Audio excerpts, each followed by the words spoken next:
Hey, Chad, how you guys doing? Good to see ya. See, we already got Fractured in the house. How you doing, Fractured? The more the magicer. And we got Patty Quinn. How you doing, Patty Quinn? Welcome, valued customer! So, boy, have we got a stream today. It's gonna be a little bit of short stream.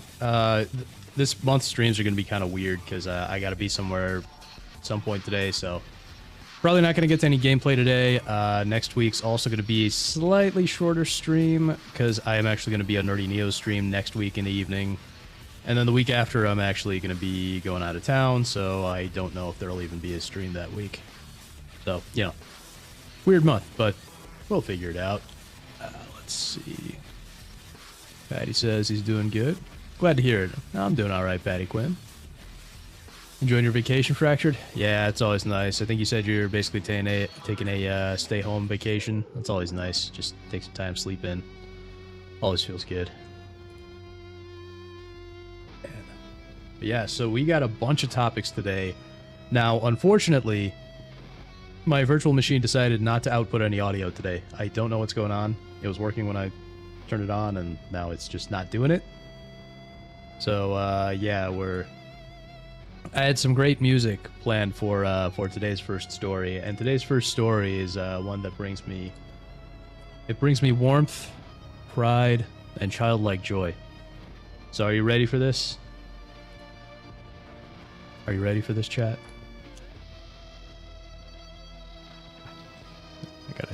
I gotta copy paste this. I really wanted to play the crab dancing music for you, but let's get to it. You're almost there, Patty. You're almost there. Maybe. The IRS furloughs nearly half its workforce, shuttering most operations. Chat, this is the greatest news ever. The only thing better would be if the other half got furloughed. The IRS has furloughed half the so-called people that work there. This is just such wonderful news. Isn't it amazing? Oh yeah, Fractured. Oh yeah, it happened. It happened, and I am so happy. I'm so happy. Oh, we got Dude in the house over on Rumble. Hey, we got our first regular on Rumble. How are you doing, Dude? The more the magicer. Exactly, Patty. The shutdown brings me warmth, joy, and childlike behavior. Yeah, brings me warmth, pride, and childlike joy. My heart grew 3 sizes today. This is such a magical day, chat. Such a magical day. Oh no! What happened? Oh no! How terrible! That's just awful! How terrible! Oh no! You see now why I wanted to play the crab dancing music? I can't because the audio is just not coming through. But it's so wonderful. It's so wonderful. Good things do happen. I know. I know. Maybe God doesn't hate me after all. So the IRS said it was furloughing nearly half its workforce, starting most operations on Wednesday, so yesterday. But will continue to implement Trump's signature tax cuts. That's nice. Numerous operations will be halted, including taxpayer services like call site operations. Okay, no, I don't think anybody cares about that. The agency will suspend non-automated tax collections and most headquarters and administrative functions not related to the safety of life and blah, blah, blah, blah, blah, blah during non-filing season. The plan will idle tens of thousands of employees, so about half are going to be furloughed. Of course, The union that represents IRS workers condemned to move. I'm not even going to read it because this is all a bunch of crying. Dude says taxation is extortion. Oh, you bet. It's basically armed robbery. I mean, you know, it's basically a mafia. You know, that government is a mafia when you think about it. And oh, okay, we got Fractured over on Rumble now. All right. Well, welcome on Rumble again, Fractured. You reminded me I need the happy dance clip from basketball for moments like this. Yeah. Yeah. No, I really, really want to be able to play the. I even had it all like set up here. I really want to be able to play the. You guys know the old Crab Rave track. But for some reason, the music just isn't coming through. Like, I can't even hear it on my end. See, there's just like no audio. And I don't know what the heck is wrong with the virtual machine here. But, eh.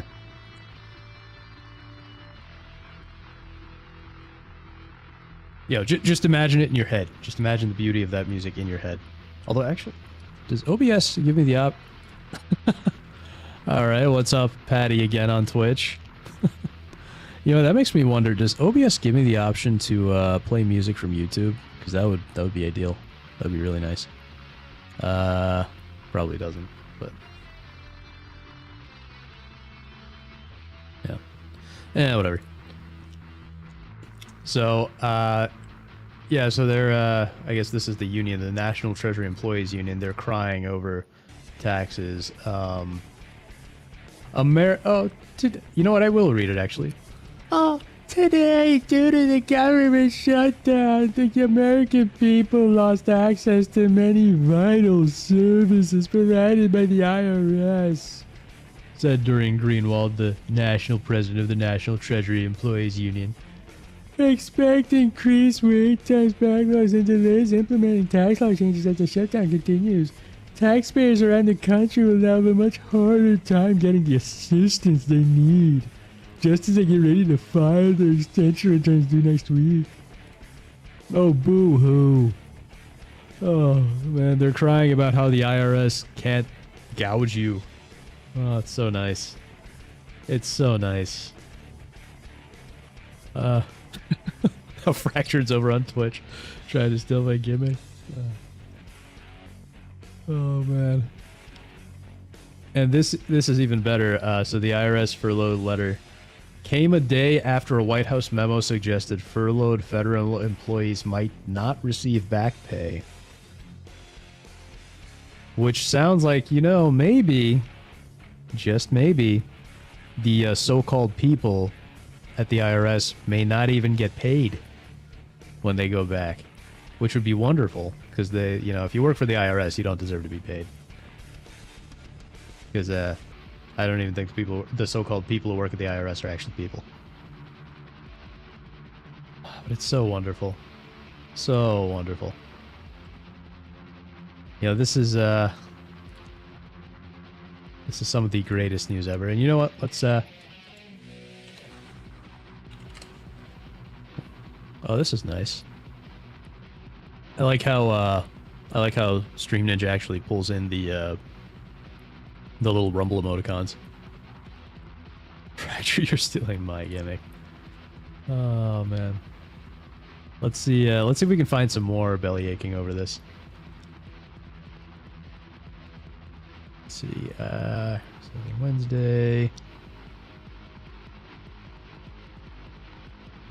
Okay, there's not a whole lot here.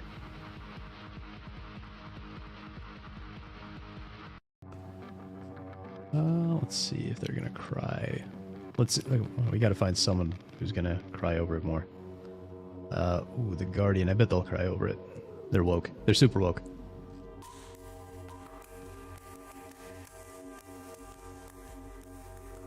Let's see. Nah, okay, they're all saying about the same thing.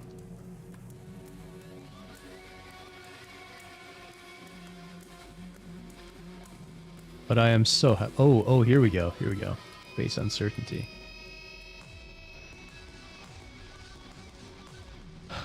More than 6,000 workers at Kansas City's regional IRS service center face a critical juncture as the government shutdown enters its 6th day and initial funding runs out. The federal government is the largest employer in Kansas City with 34,000 federal workers. Now, first of all, if the government is the largest employer anywhere, that is a massive problem because the government pays people with your money to begin with. Fractured. Lies. I never lie. I'd post on X, but it says it's limited by broadcast for the... Did I forget to swap the... I swear. I don't even know why I bother broadcasting on Twitter. It's just... It just doesn't work the way it's supposed to, ever. Let me see. Let me see if I can fix it, but I'm not sure. One sec here. Yeah, I don't know why it does this. Oh, there we go. Yeah. So for some... Yeah, okay. It won't let me change it. Yeah, sorry for actually... It doesn't let me change it for some reason. Once I start the stream. And for some reason, by default, Twitter defaults the chat to no one. Which makes the whole thing entirely pointless. I don't know why it's like this.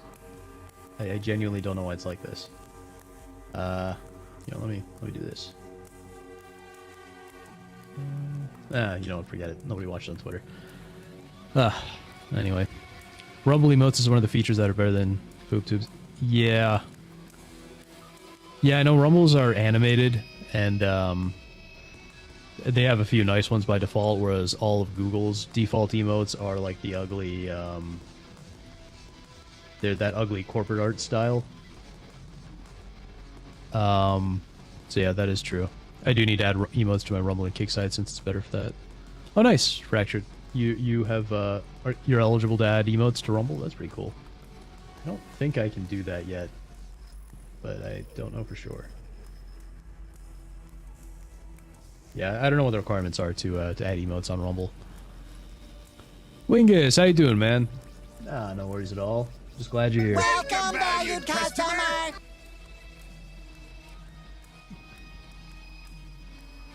Yeah, I've debated bothering with X Twitter streaming as well. Yeah, now you're over on Kick.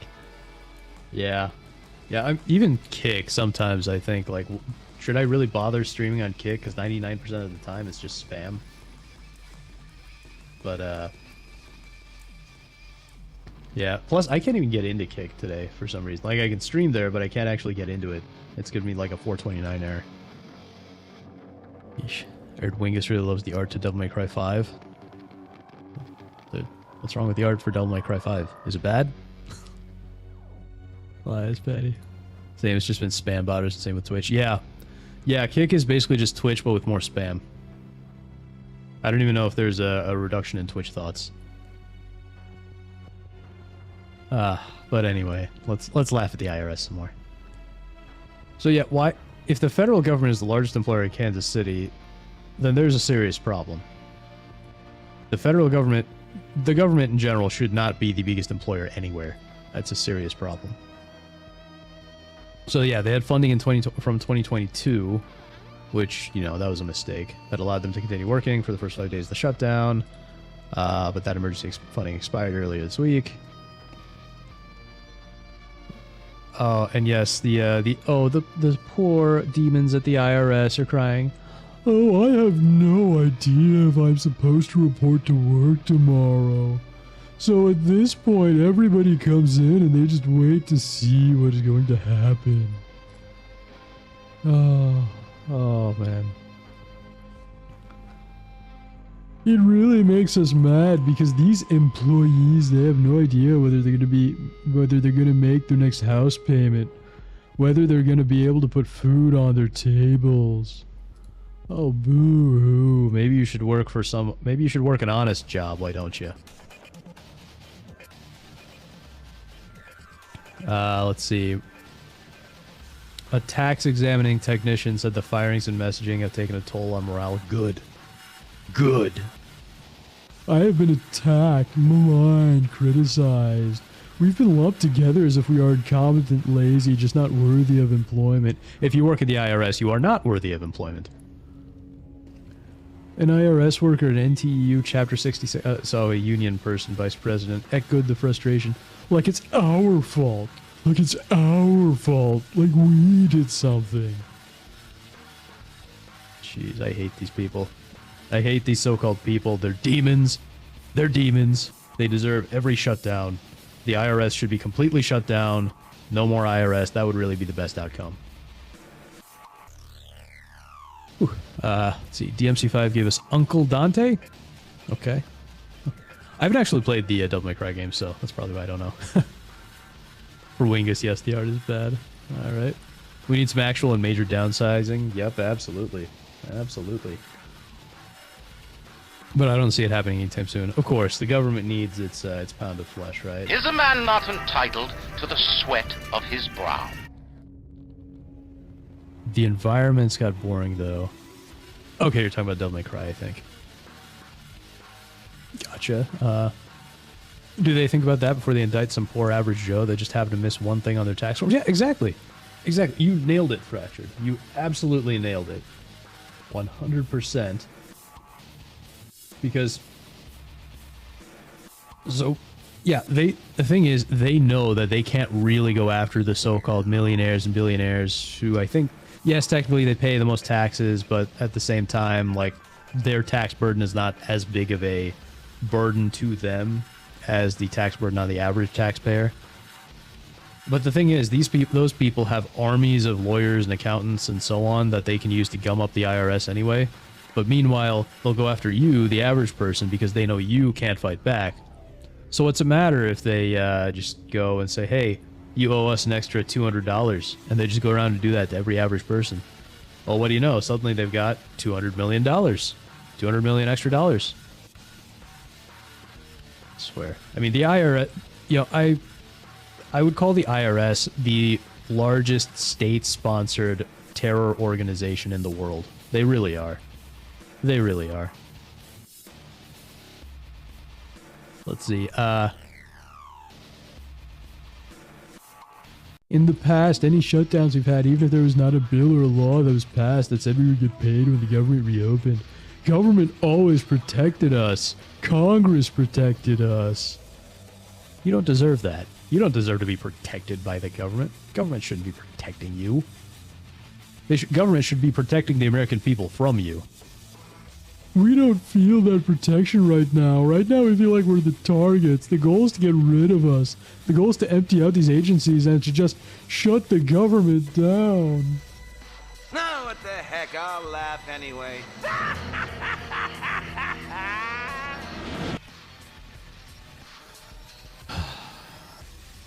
I'm just feeling so good, Chad. I'm just feeling so happy. An IRS worker shop steward said the impact extends across generations in her household. We have 3 generations of government employees in my home. Ford has worked at the IRS for 20 years, her daughter for 10 years, her son for 8 years, and her mother for 42 years. So this is a family of demons, okay? These are demons. It's demonic entity, demonic family, pure evil, okay? Anyone whose entire family works the IRS, that is a family of evil right there. A family that preys on the American people. Oh, with the shutdown, with the threats of being terminated or fired, our anxiety is through the roof because we won't have each other to lean on. Ugh. What a joke. The shutdown's timing creates additional complications for the IRS Center's operations. While many people think of April the 15th as the primary tax deadline, October 15th marks the deadline for tax extensions. Oh, boo-hoo. Now let's urge public action to end the impasse. We really need you to get on the phone to call your congressman and tell them, open the government back up. Get together and negotiate. That's their job. They need to do it so we can continue to do ours and get paid for it. No. Absolutely not. If anything, I would be, if I called my congressman, if anything, I would be telling him, you know what, keep the shutdown going, keep it shut down, make sure the IRS doesn't get a single penny. Because they don't deserve a penny. They don't deserve to open back up. The best thing that can happen is that the government stays shut down in perpetuity. Shut it down! Oh, man, it just feels so wonderful, doesn't it? I mean, really. By the way, for every single person that works at the IRS, I have a message for you. Why don't you get some scented candles, nigga? 'Cause you gay! Shame on you.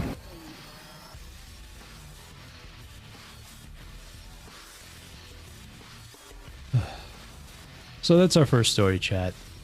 The IRS, half the IRS has been furloughed. They're nearly shut down. They can't accomplish very much because the government is shut down. And I am just so full of joy, so full of happiness. You know what? You know what? This is kind of how I feel right now. Oh my God! It's great. It's really wonderful.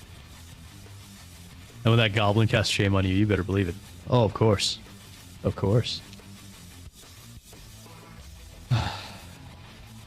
So, let's just take a second and enjoy the IRS getting to feel the same pain in their back end that the American people have been feeling their entire lives.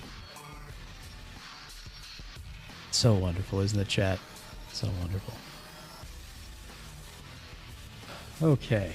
Okay, so let's see here. Now we got 2 more stories here. We actually had a couple more stories, but I can't... Well, okay, you know what? We got 3 stories. I think we'll go into the Discord hack. So we got a Discord hack, we got the whole RetroAchievements thing, and then there's also something about Nintendo suing a Redditor, if you can believe that. But, and the sad part is that I am on the side of the Redditor. So... But, yeah, so let's start with the Discord hack here, because this is a really interesting one for me. So, if you're not aware, Discord got hacked again a couple weeks ago, and they just came out and said... They just came out and admitted it. Side of the Redditor? I don't believe it.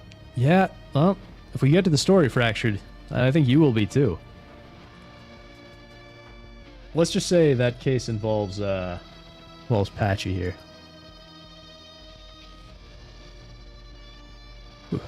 But so, okay, so Discord, a couple weeks ago, Discord got hacked. Again, Discord gets hacked like all the time.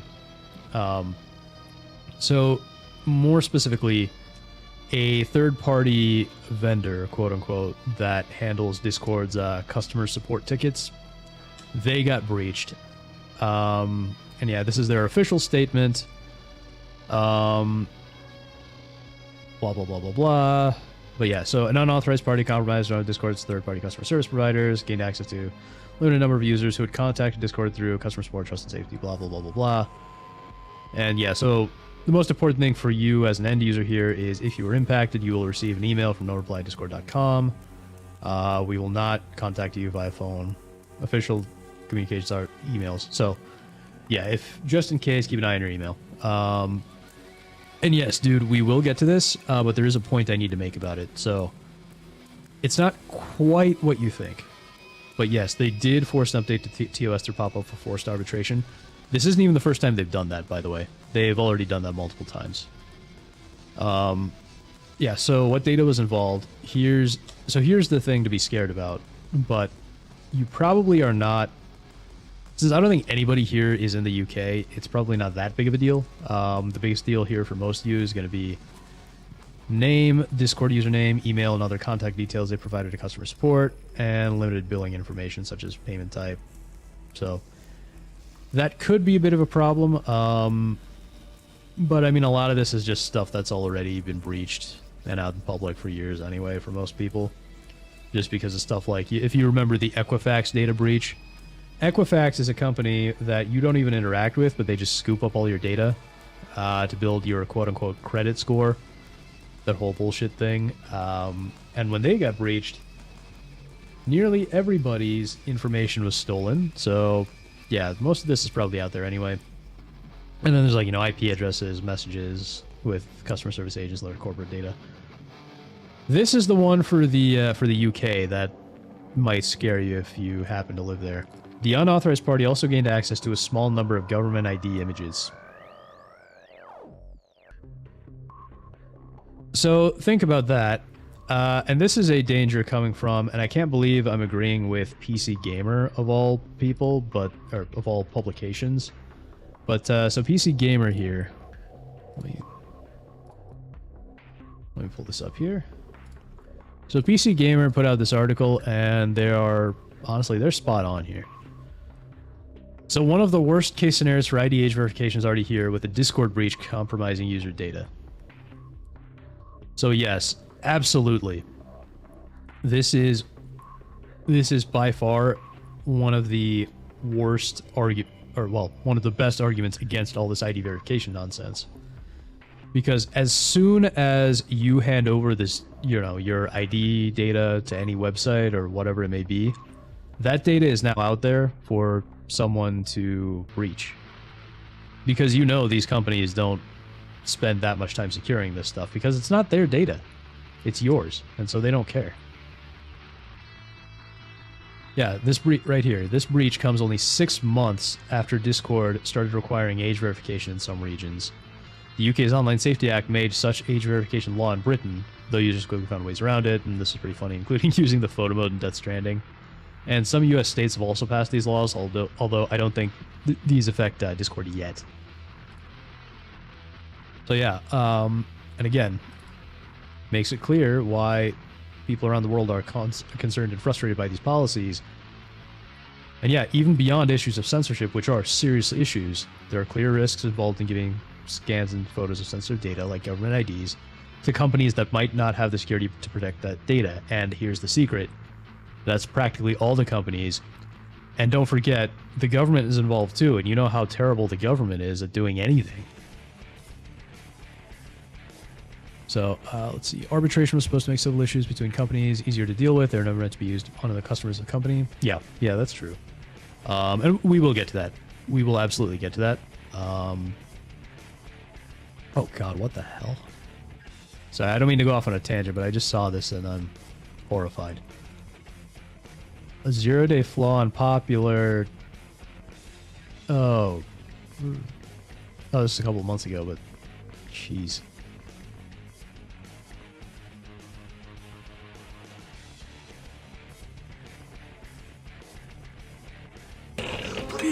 Please, somebody put me out of my misery.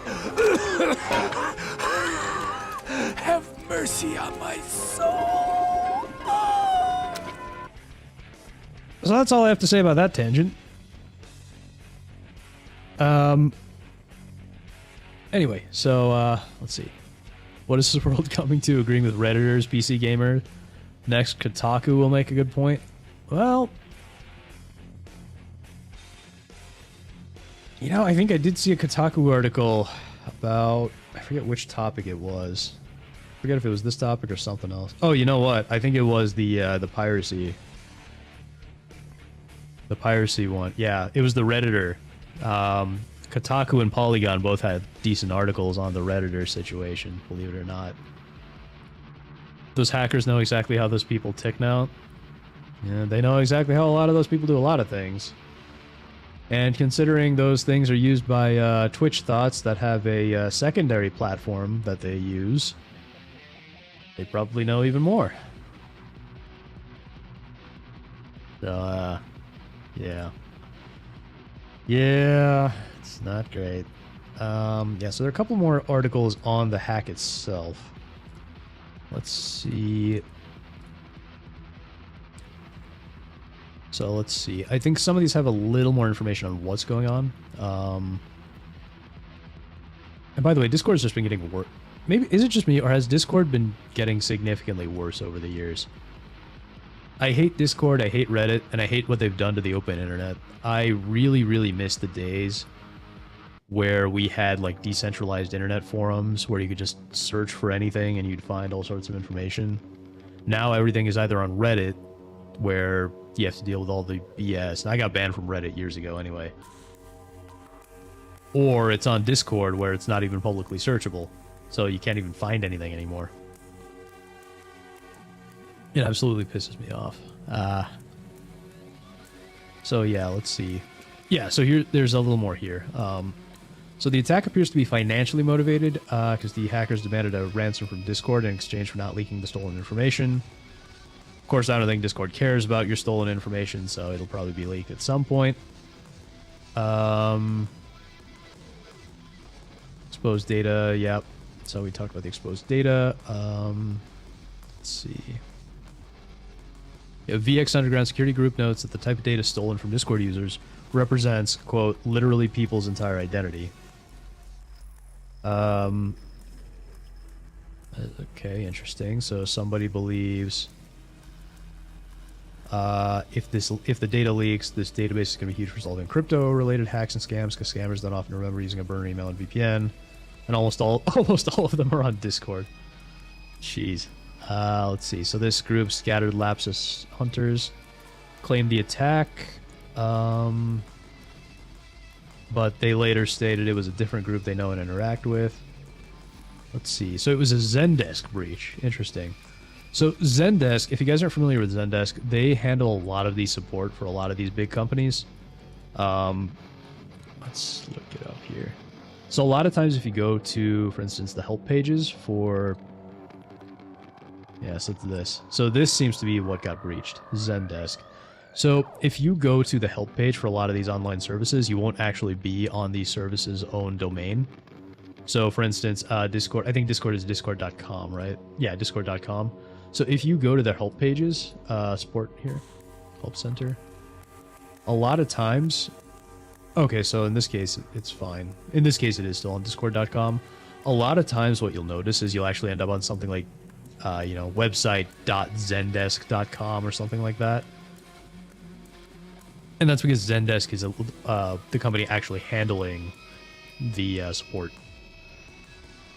And that's what they're saying is that... oh, interesting.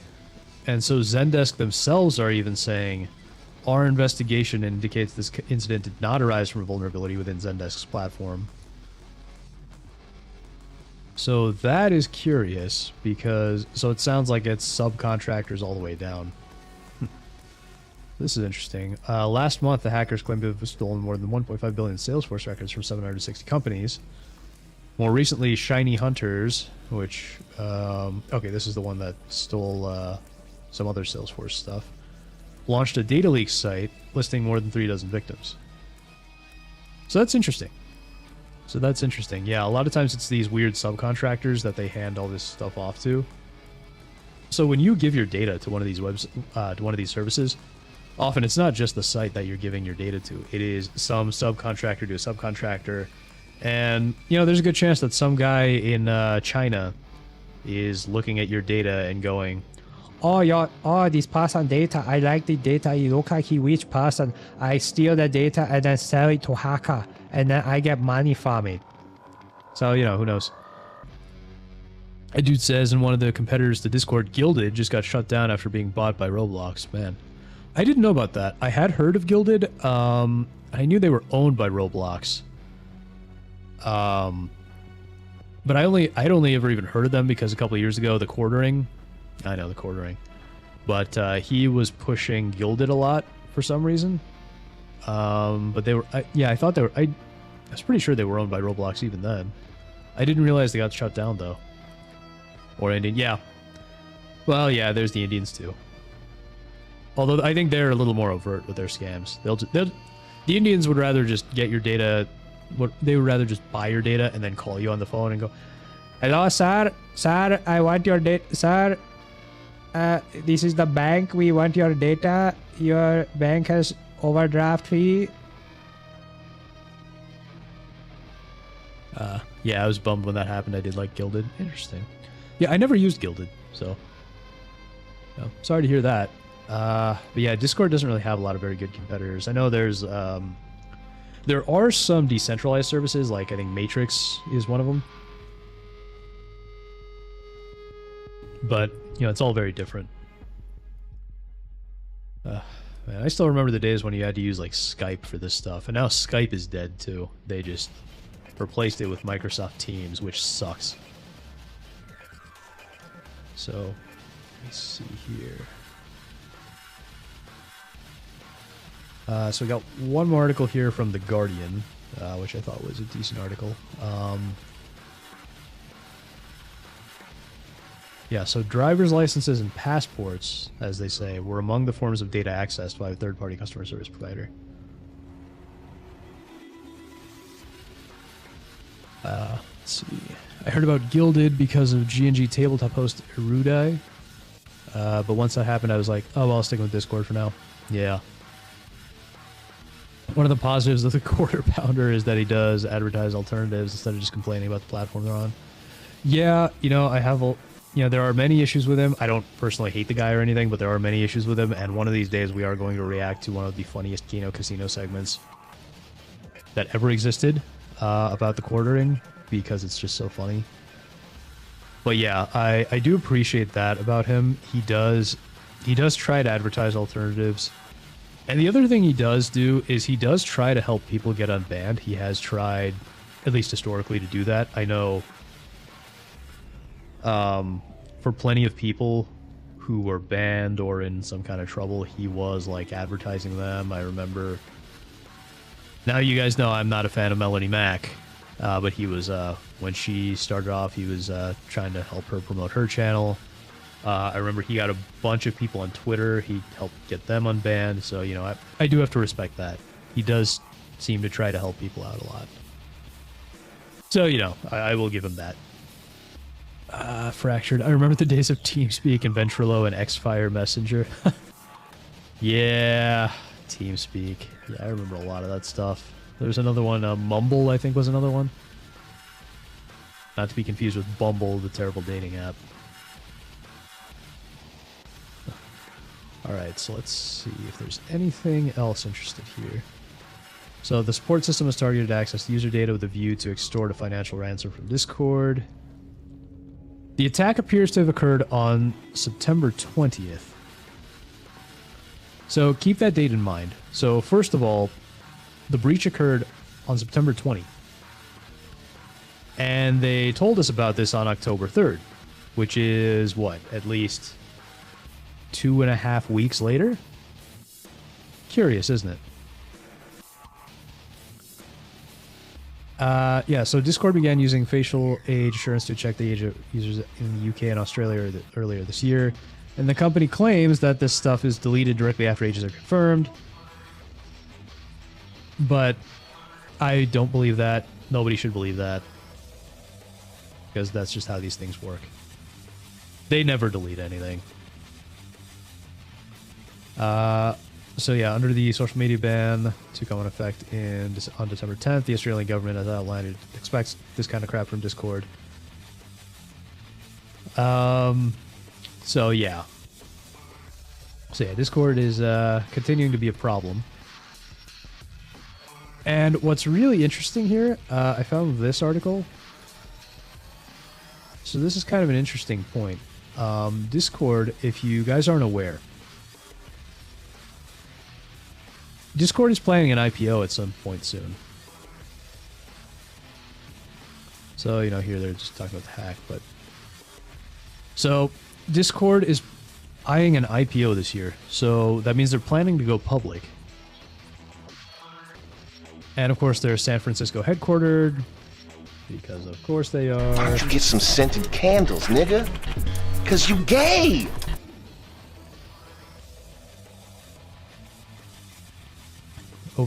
There's several crypto-focused Discord servers. Jeez. Why the hell is MSN promoting Some Ordinary Gamers? What on earth? But anyway, so this comes at an interesting time because Discord is planning to go public this year. And they've already enlisted the services of these two very horrible companies, Goldman Sachs and JP Morgan Chase. The company plans to go public as early as this year. Plans are subject to change. But that is interesting because it puts a real wrench in these plans. Because if Discord is going through these issues, it means that they might not be able to go public and raise the funds that they need. And I don't know necessarily. I don't know necessarily what Discord's revenue is like, if they actually make any money or if they're just burning through investor VC funding. But typically when you do an IPO, that means you're expecting to become profitable, or you're expecting for that money to help you become profitable. But if they're in such a messy spot because of this hack, then that could mean that they may not be able to go public. Because people may not want to buy a stock if they're constantly seeing Discord getting breached. And by the way, this isn't even the first Discord breach, by the way. Let me show you here. 2023 Discord hack. So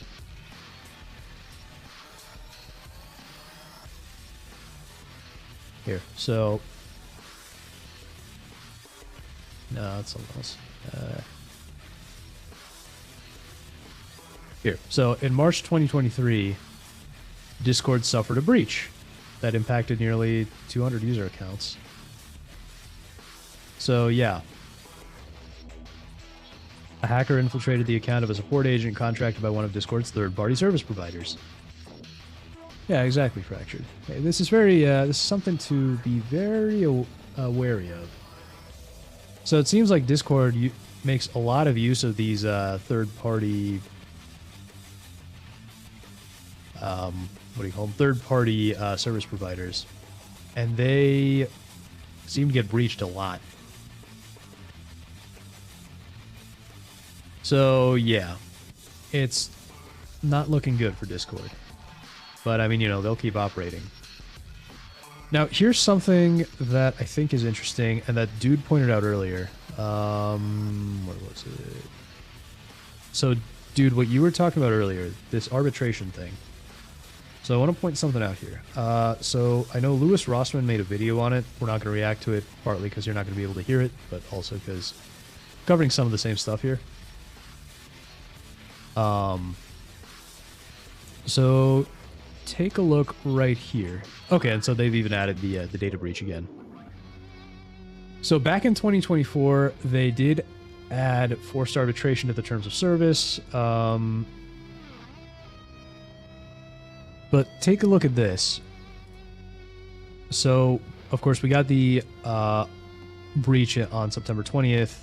That it's not that they don't mention the actual date of the breach. They just mentioned when the press release came out.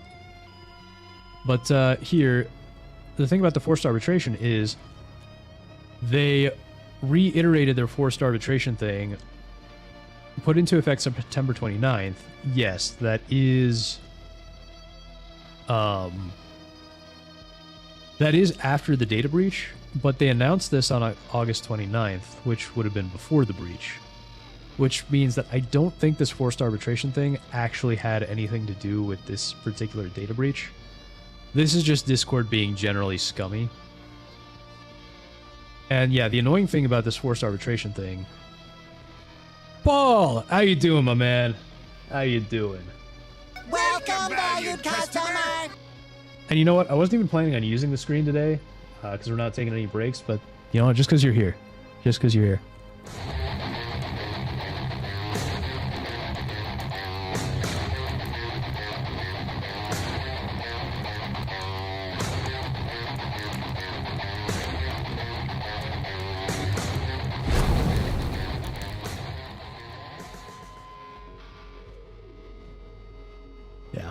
I just had to play that for you. Yeah, that is an awesome track, Paul. I love it. Oh, yeah, we're just talking about the Discord hack and some weird stuff going on around there. Yeah, so I don't think this arbitration has anything to do... Yeah, hell yeah. So I don't think this arbitration has anything to do with the data breach in particular. But yes, yeah, sometimes coincidences are just fun to point out, yeah. And I mean, it could just be because of their history of data breaches even. So there are a few different things that it could be related to.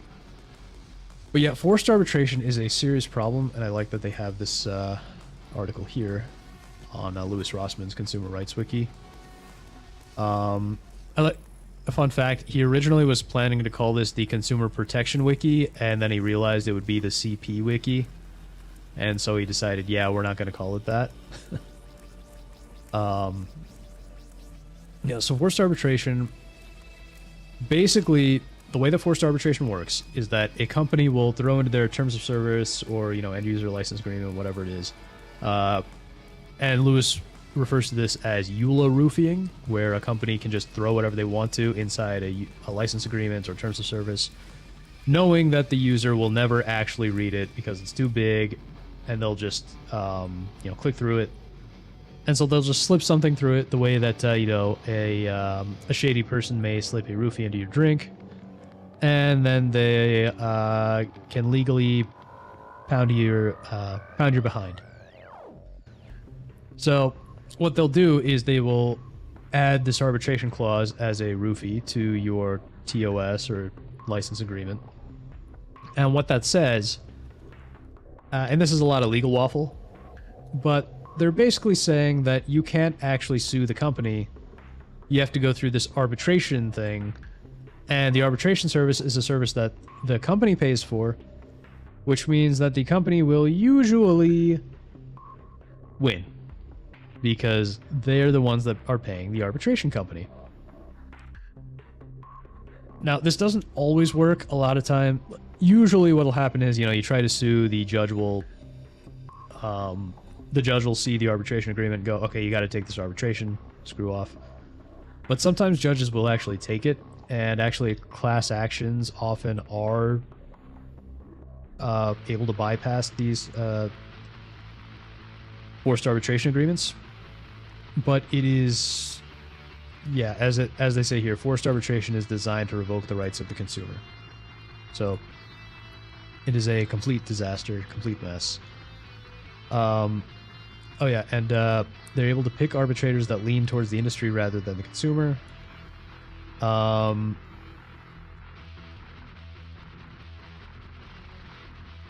Yeah, so arbitration is a serious problem, and Discord is, again, pushing you into the arbitration. They don't have a very good way to get out of it, so the only way to get out of it, especially now, is to use the opt-out. I assume you still have to send the opt-out notice here.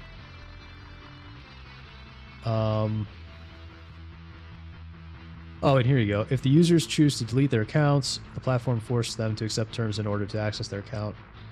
To delete it, which means you have to accept the new terms just to delete your account, which is kind of insane.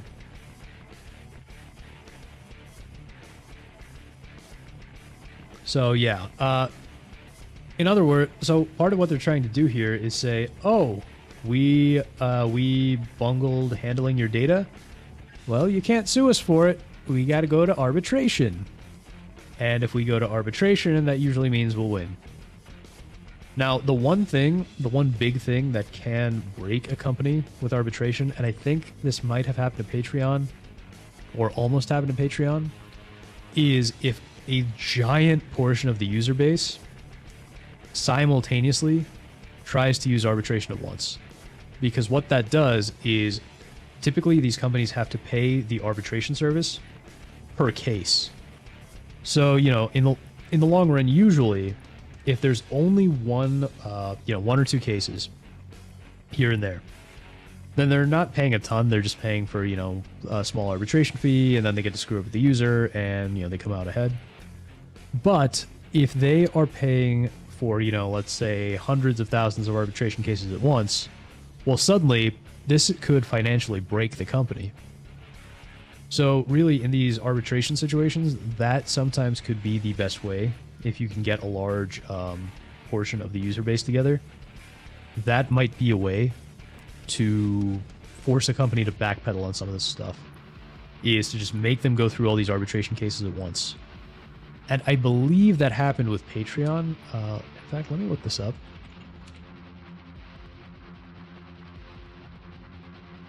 Mass arbitration. Let's see.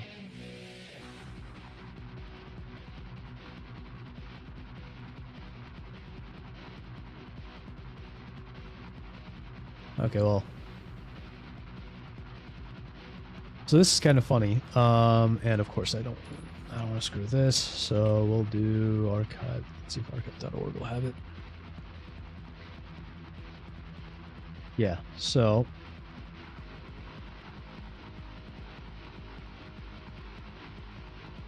archive.org can be a little slow, but I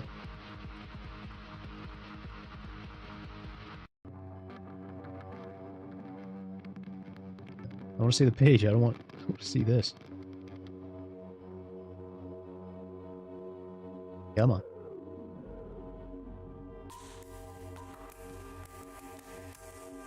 Okay, here we go. So, this is from a few years ago, but what's happened is, like I said, the some people have found a way to flood the arbitration system with arbitration claims. And this is absolutely wrecking the companies. So, okay, and it's been happening to Comcast and AT&T too. So yeah, annual and average of just 30 people took the companies to arbitration. But they found, here we go, this lawyer found more than 1,000 people interested in filing arbitration claims. And another, yeah, and someone else here did that. So, here we go. What would happen if the workers started filing tens of thousands of arbitration claims all at once? Many companies can't handle the caseload. And interestingly, this happened to DoorDash. DoorDash is a... well, all these delivery companies are actually pretty terrible. Now, isn't that interesting? Companies, in a few instances, have refused to pay the fees required to start the arbitration process, hoping that would short-circuit the cases. But, if you do that... okay, I guess we can't see the rest of this anyway, but... if you do that, then there's a good chance that you can get taken to court anyway. So isn't that wonderful, Chad? Isn't that just wonderful? And here's something interesting. So, let's see. So I think this is what I was talking about here. Okay, I don't... this isn't exactly a great site, but... basically, so Patreon banned someone, and then the backers of this guy moved for arbitration, and this is a large group of people filing for arbitration. And under arbitration procedures, Patreon would have to pay the filing fees, which would total millions of dollars. And typically, these companies have to pay the filing fees. They don't get those fees back. Which means... so what Patreon did is, I believe they tried to sue the people that tried to take them to arbitration. Yeah, so under California law. Let's see. Yeah, so Patreon tried to sue the people using the arbitration exactly as Patreon said they had to. The court threw that out. And so that means... that means that Patreon basically got screwed because of their terrible arbitration policy. So this mass arbitration is probably the best way to fight back against these terrible arbitration suits. So if you really want to turn off Discord from their obnoxious Patreon setup, or from their obnoxious arbitration setup, get a movement going to perform mass arbitration against Patreon. Or against Discord. Yeah, I messed up. Yes, so what would really fix this is a mass movement to file arbitration claims against Discord. Because then Discord would have to pay all these filing fees. And these fees are things that these companies typically just cannot afford. And speaking of which, there is something else here.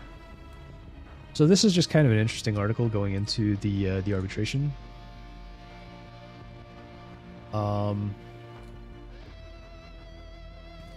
Yeah, it's forced arbitration, and this is specifically talking about Discord.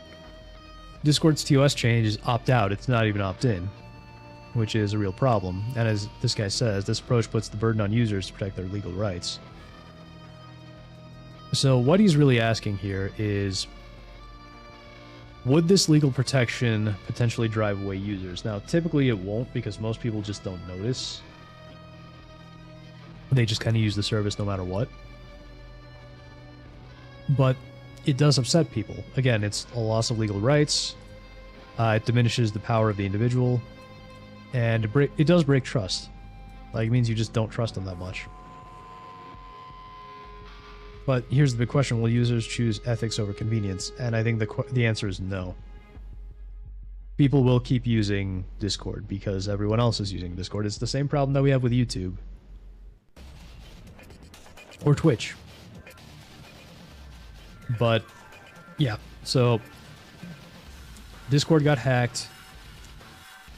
they added this arbitration thing to their, well, they reinforced the arbitration clause in their terms of service, and you're basically getting screwed by them in multiple ways, as usual.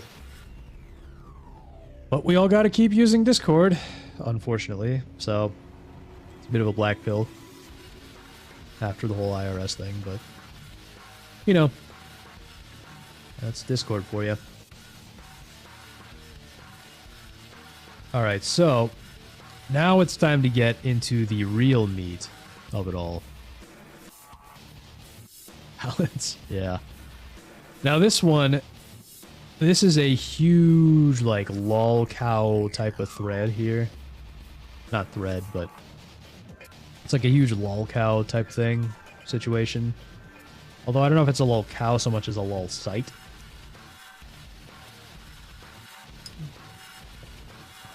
Sorry, throat's getting a little parched.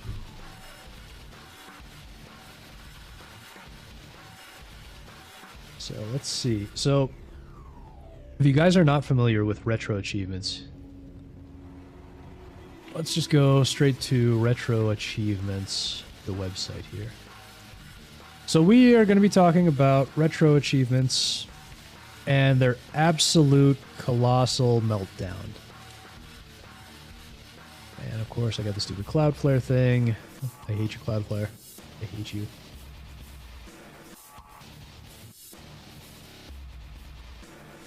So, if you're not familiar with RetroAchievements, this is a site/service.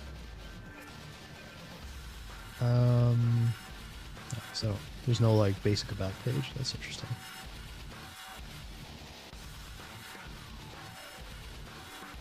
Yeah, that is weird. There should be like a basic... They really should have like some kind of basic about page, but... Okay, so as you can see from their tagline here, adding achievements to retro games since 2012. So, what do? They provide a service that allows you to add achievements, kind of like how you have achievements on Steam or on Xbox, or I know PlayStation calls their version trophies. It allows you to add these achievements to retro games, hence the name RetroAchievements. So typically this works by working inside an emulator. So the emulator basically is tied to RetroAchievements, which is both a platform in addition to being the website. And so you unlock achievements on the RetroAchievements platform itself, and the emulators connect to... Oh, here we go. So they even provide the emulators here, and it looks like a lot of stuff just works on RetroArch. But so you play the game on the emulator, and you find the specific game, and then you unlock achievements as you play on RetroAchievements here. So, you know, if you're a big, if you're someone who's big on achievements, I've never really cared about achievements. I just play for fun. But you know, if you're the kind of person who likes these challenges and whatnot, then yeah, you can, you know, use this site, and it's pretty nice. So, let's see, and it is like a nice thing if you're into that. Dude says RetroAchievements was one of 2 reasons I still have a Patreon account. Yep. Yeah, I know a lot of people were disappointed with what RetroAchievements did, and actually, Patreon is something that we will be talking about very soon. Wobbly Warlock, hey, welcome. Welcome, Wobbly Warlock. The more the magicer. So Wobbly Warlock says, they provide some, they use the official version for others, Dolphin and PCSX2, for instance. Okay, thank you. Thank you for that clarification. I assume Dolphin right now is just for the GameCube support, because I believe Wii support hasn't been added yet. But yeah, that is interesting to know. So they, the official developers would have built that in then. So that's interesting. Yeah, that is a good clarification, so appreciate that. And again, feel free, guys, to provide any extra information from an inside perspective, because I don't actually use the RetroAchievement service, because I'm not an achievement guy. So I just think this is a very interesting story. They're fun extras to do with the game in case you run dry of your own self-made fun. Yeah. Yeah, that is very true. That is true. Yeah. And yeah, I miss the days when you could make your own fun in video games. I mean, sometimes you can, but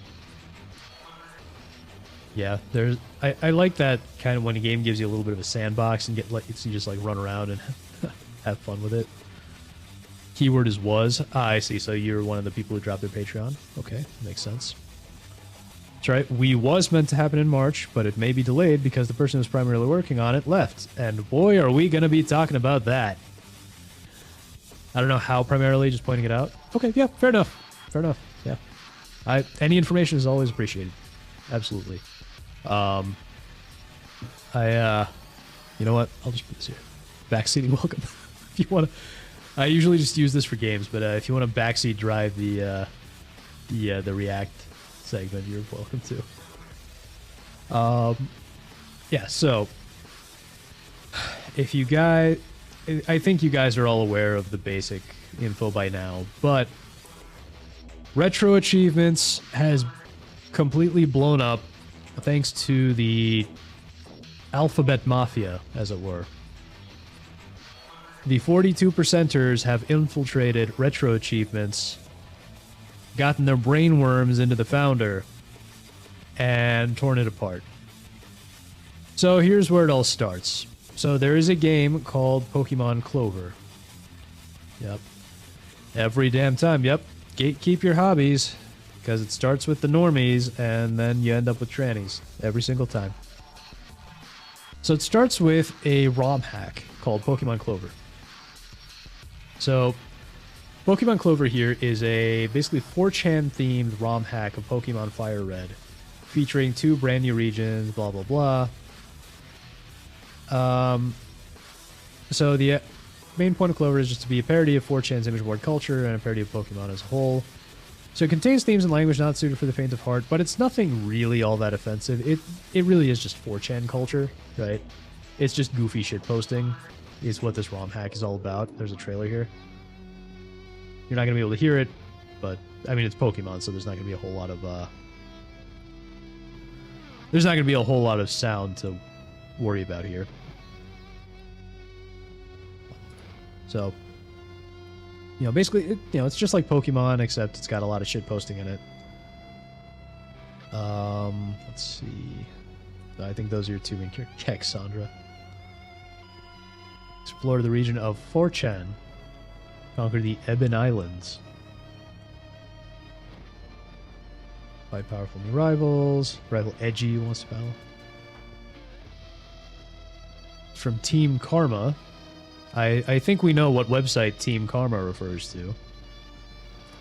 Yeah, how dare they have fun with a ROM hack. Oh. Wait. Not this. Now, I'm beginning to think I should play this game, chat. Because they included King Terry. And the only Pokemon game I've ever really gotten into is Emerald, and that's mostly because it's the only game where you have a dad.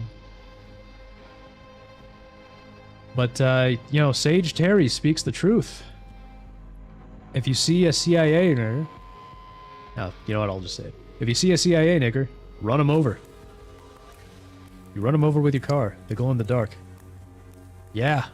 Terry. We love Terry. We love Terry. New characters, Zap to the Extreme. You guys know who that is, right? You guys know who Zaps to the Extreme?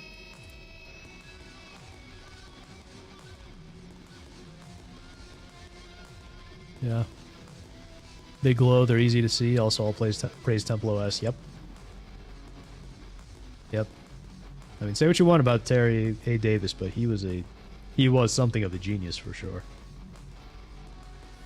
So yeah, that is the Pokemon Clover ROM hack. It's literally just goofy shit posting and some old 4chan lolcows and stuff like that. It is absolutely nothing that offensive or crazy.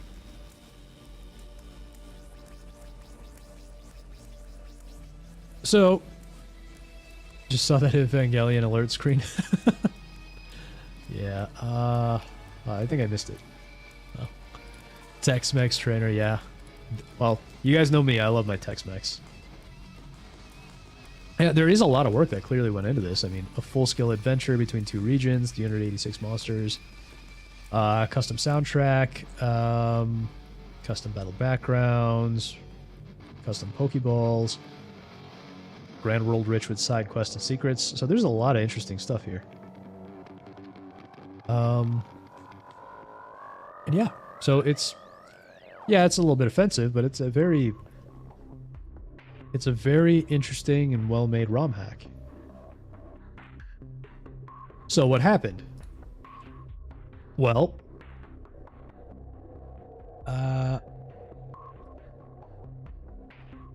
here we go. So RetroAchievements posts this. And this is in context to Pokemon Clover. So what was happening is they were about to add achievements for this Pokemon Clover ROM hack, because the site doesn't just do official games, they also do a lot of ROM hacks. So they were about to add achievements to Pokemon Clover. Sounds great, right? And a bunch of people raised a stink about it. And let me see if I can find the page. Yes, Temojin was the dev that was working on Clover's achievement set. We do have some info on that, which I will be bringing up. Here we go. So yeah, I got a little bit of I got some documentation here too. So initially, after the trannies raised a stink. Actually, let me see if I have a link to the. Here we go. So I think I have a link here to the Retro Achievements page for Pokemon Clover as well.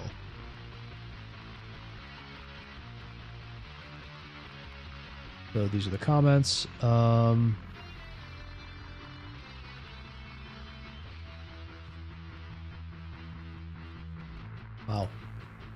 Wow, so it looks like they nuked the older comments.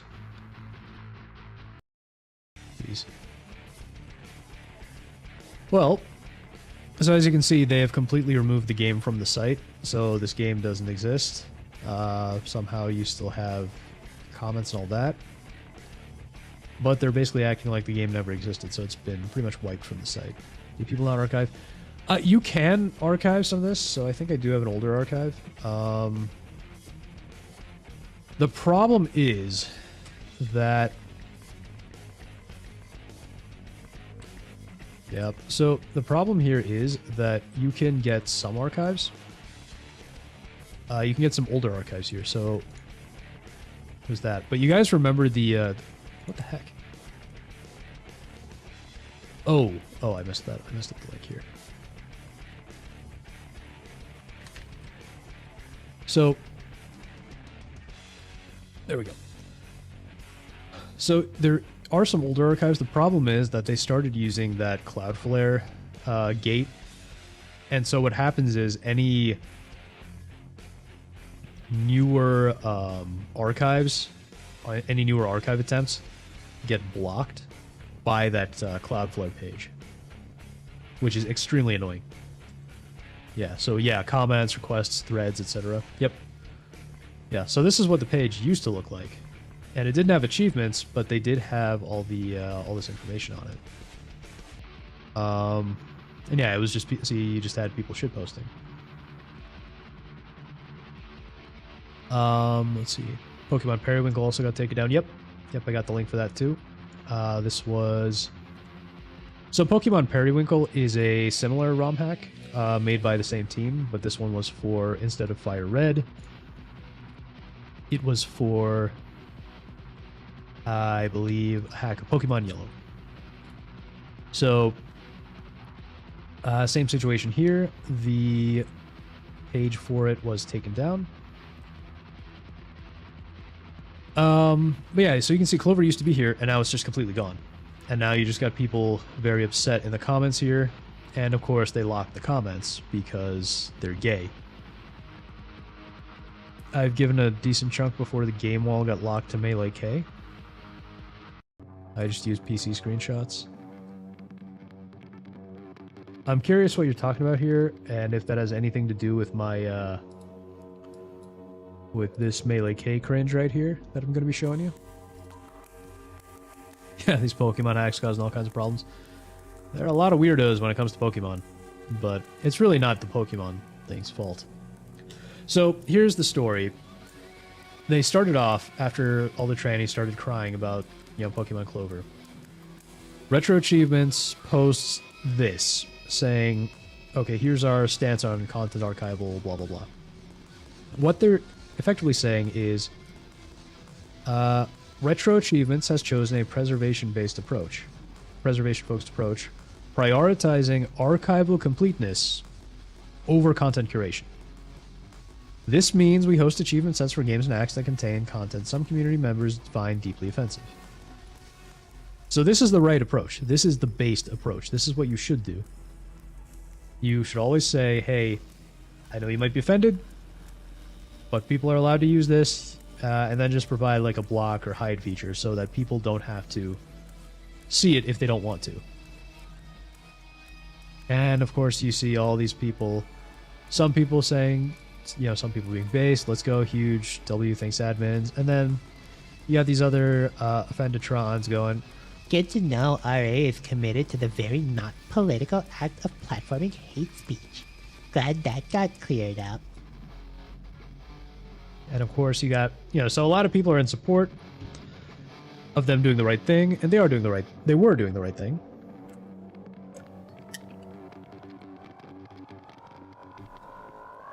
And you got these people crying about, oh, how hateful does a game need to be?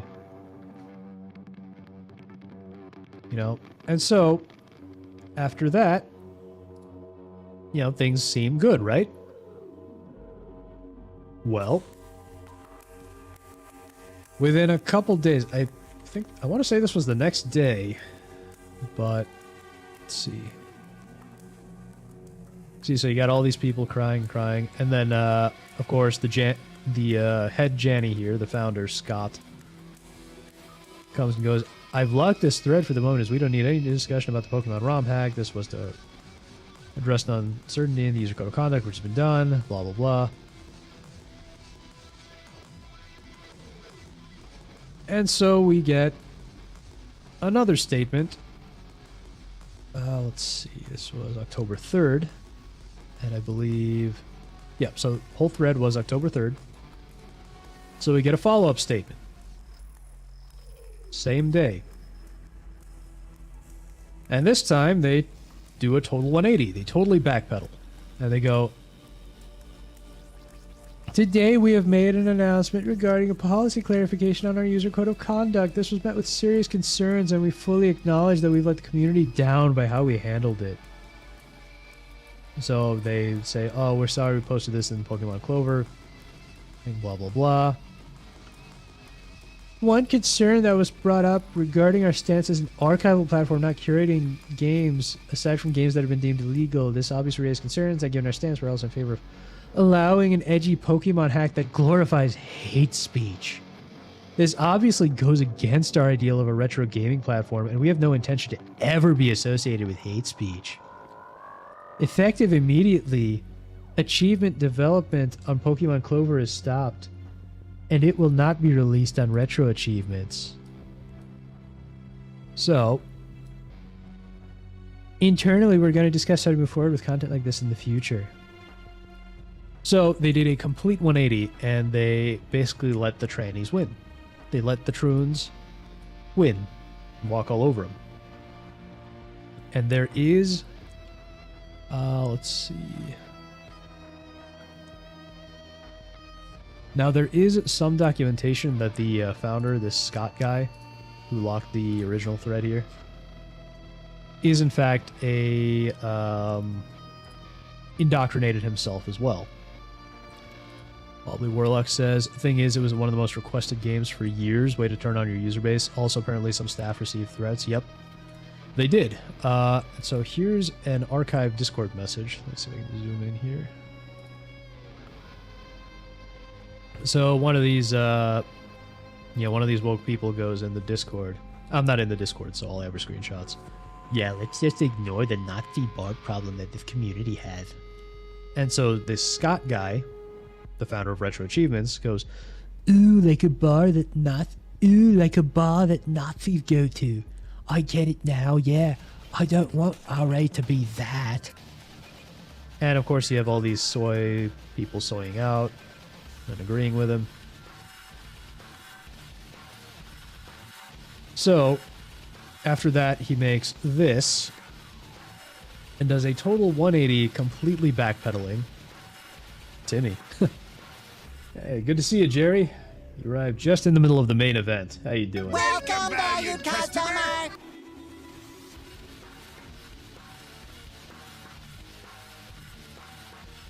So, yes, he backpedals, and then he makes a second thread after the fact. So, well, first of all, after he makes that thread, the comments and rage continue on Pokemon Clover.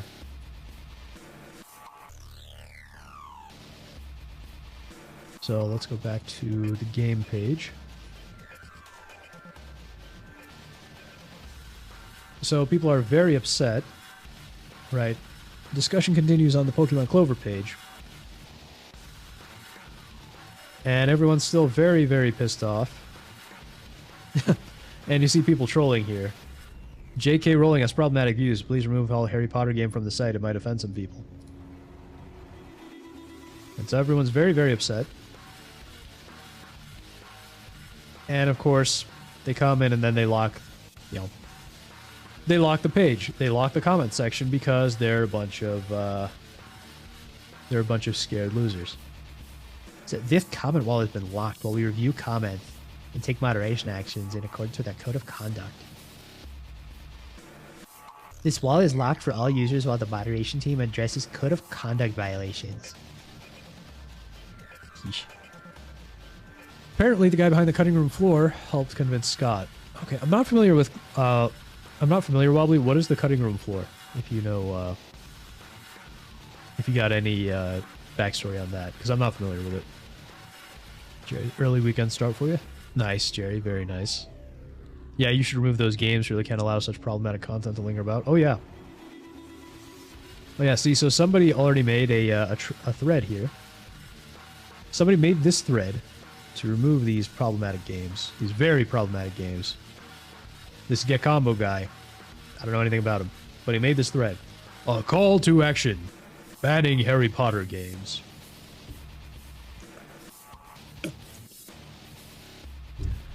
Allowing Harry Potter games on RetroAchievements gives a platform to a franchise linked to a hateful author whose harmful views on trans individuals perpetuate discrimination. This is not just a matter of personal opinion. It's an issue that affects many in our community. Even just seeing titles of these games can trigger panic attacks or distress for those who feel marginalized or attacked by Rowling's rhetoric. By banning these games, we can create a safer and more inclusive environment that aligns with our values of kindness and acceptance. Let's choose to uplift voices that foster love, not hate. By banning Harry Potter games, we can make a statement against discrimination and support trans rights. It's essential to promote inclusive narratives in gaming, ensuring our choices will reflect our commitment to diversity and empathy. Let's stand together for a more inclusive gaming community. This topic is locked. So, they obviously knew the guy was trolling, and they just locked the topic because, you know, they don't like it when you throw their own rules back at them. Okay, so cutting room floor. Oh, now I know what you're talking about. Yeah. So it's a site that archives cut and unused content in games. The owner has his own thread on the forums. Okay. I did not know the owner was a lolcow. But yeah, now I remember the site you're referring to, Wobbly. I see. So that, okay, yeah, that makes sense. I didn't realize it was woke, which, I mean, for an archival site, if somebody running an archival site is woke, that is a serious problem because it means they're not going to archive things that they think are offensive. And that's half the things that deserve to be archived in the first place. Yeah, stunning and brave, exactly. At least be proper gay, none of that half-assed shit. Why don't you get some scented candles, nigga? 'Cause you gay! Exactly. And so somebody makes this troll thread, and then after all of this, the RetroAchievements founder comes in and makes a third thread. Which is, for some reason, not loading. Come on. Come on.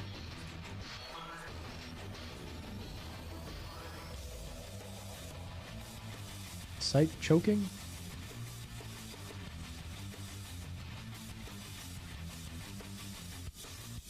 Chad, I think the site is choking.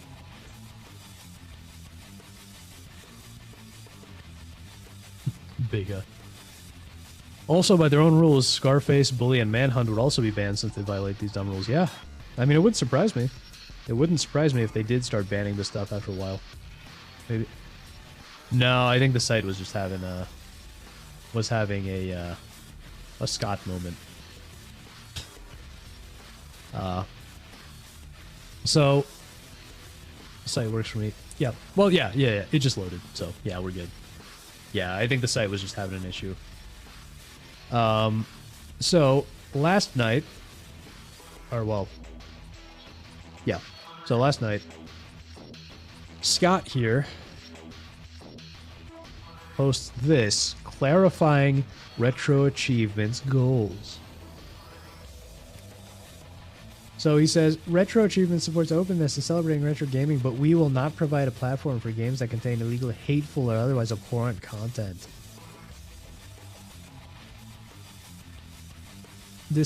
So first of all, he says, Pokemon Clover's achievement set has made it clear that neutrality is not enough. So he's speaking like a woke retard to begin with. This decision was not made to placate any particular group. Shit. That is complete shit. When we initially approved Clover, we opened dialogue with our community, blah, blah, blah, blah, blah. I don't really care. This policy change reflects our evolving understanding of our responsibility as a platform. When an achievement set is uploaded, it signals that we promote, facilitate, and reward players for experiencing that game. To many, it looks like an endorsement of the game's content. Which is... No. You literally just say, anything is here. I mean, does Twitter endorse anything that is posted to Twitter? No. Do you think Elon Musk endorses half the woke garbage that gets posted to Twitter? So let's see. Yeah, just when I thought I was out, they pull me back in. Yeah, exactly, Fracture. Just admit you suck the Troon dick. Yeah. And it's not just that.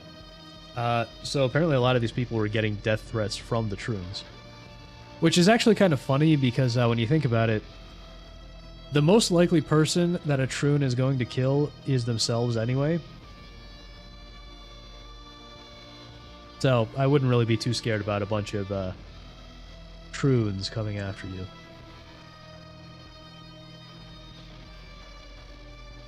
Hate speech does not belong on RetroAchievements. Even when disguised as a joke, it normalizes real-world hate and harms their community. What Pokemon Clover calls humor is hate speech. RetroAchievements will not legitimize bigotry by hosting an achievement set for it. And so now they've added a whole bunch of extra rules to what can be on the site. So illegal content, obviously, that makes sense. If something is illegal, you can't post it on the site. I don't think anybody is against that. Makes perfect sense. Glorified hate speech.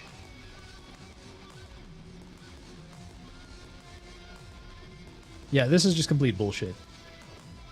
Content that intentionally targets individuals or groups based on protected characteristics. Yeah. It's ridiculous. Sexual exploitation, I mean... Okay, glorification of sexual assault, etc. I mean, if it's illegal, obviously, but if it's not illegal, it's fiction, so who cares? Let's see. Games that Okay. Extreme or important content. So this is basically just their cop-out. So content that violates community standards, blah, blah, blah. This is just their sort of catch-all, so anything that they want to remove that doesn't fall into these previous three, they can just say, oh, okay, this is abhorrent content. This violates our community standards.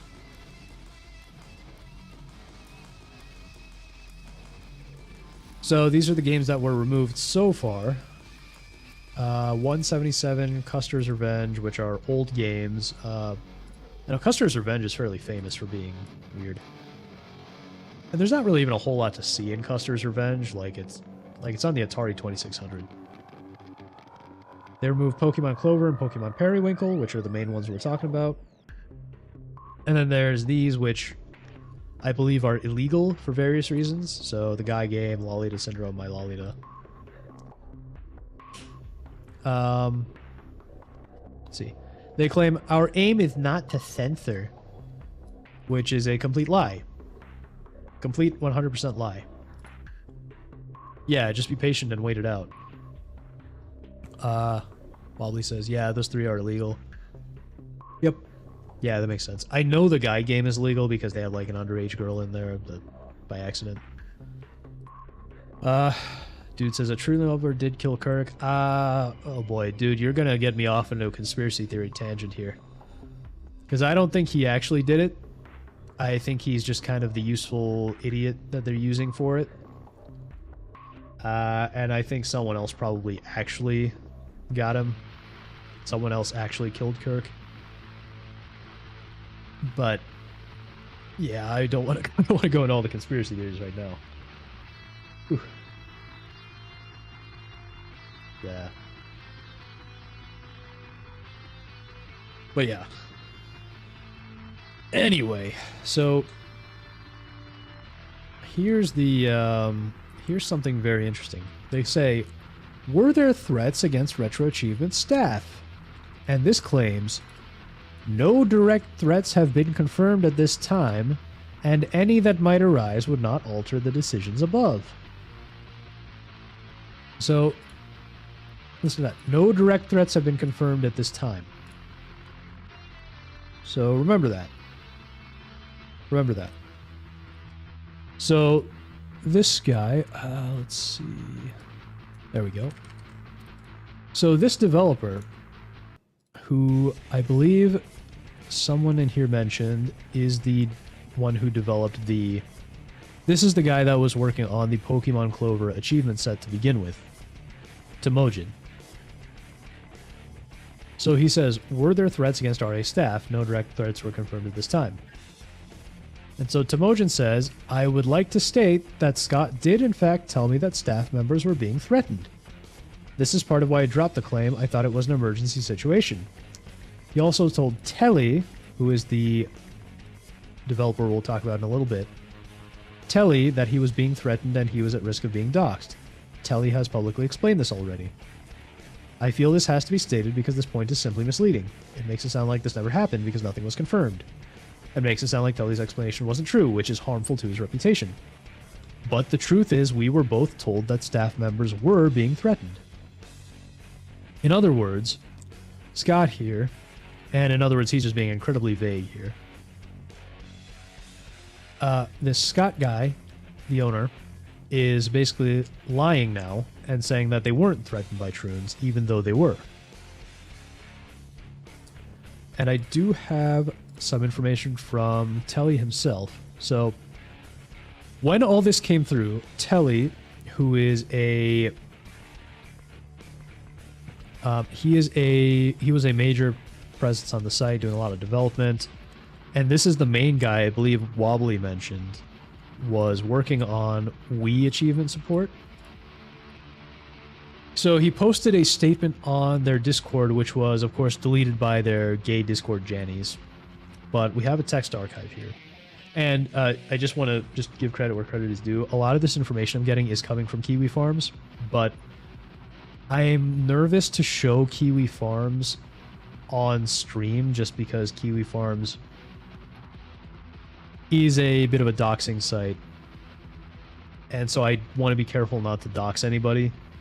And I actually noticed that one or two of the people in the Melee Games community are actually on Kiwi Farms in the thread that I was looking at. And so I don't want to end up doxing them as having Kiwi Farms accounts. Which is... It's not a good idea, by the way. If you join Kiwi Farms, do not use your... any kind of username or information that you use on any other site. Use a totally unique profile on Kiwi Farms. That way you're much harder to dox by... That way, you know, Troons have a much harder time doxing you.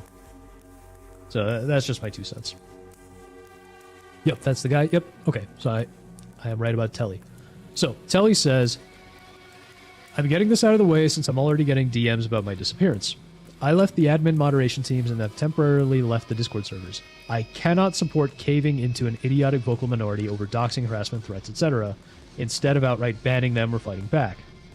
I've said it countless times, it is absolutely no one's business what other people play, and people who want to make it their business can just fuck off. And this guy is clearly based. I don't know much about him, but I like it. So he says, I personally don't give a shit about any of the games in question, but I defend their existence on the site because RetroAchievements is a supplementary service.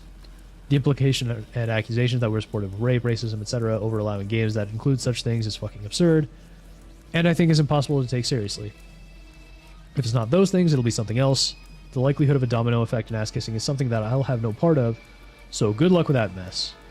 I imagine the ridiculous UWC reports will also end up working, since all it takes is threatening our staff for people to get their way, and it's incredibly easy to do so. Thanks, Internet.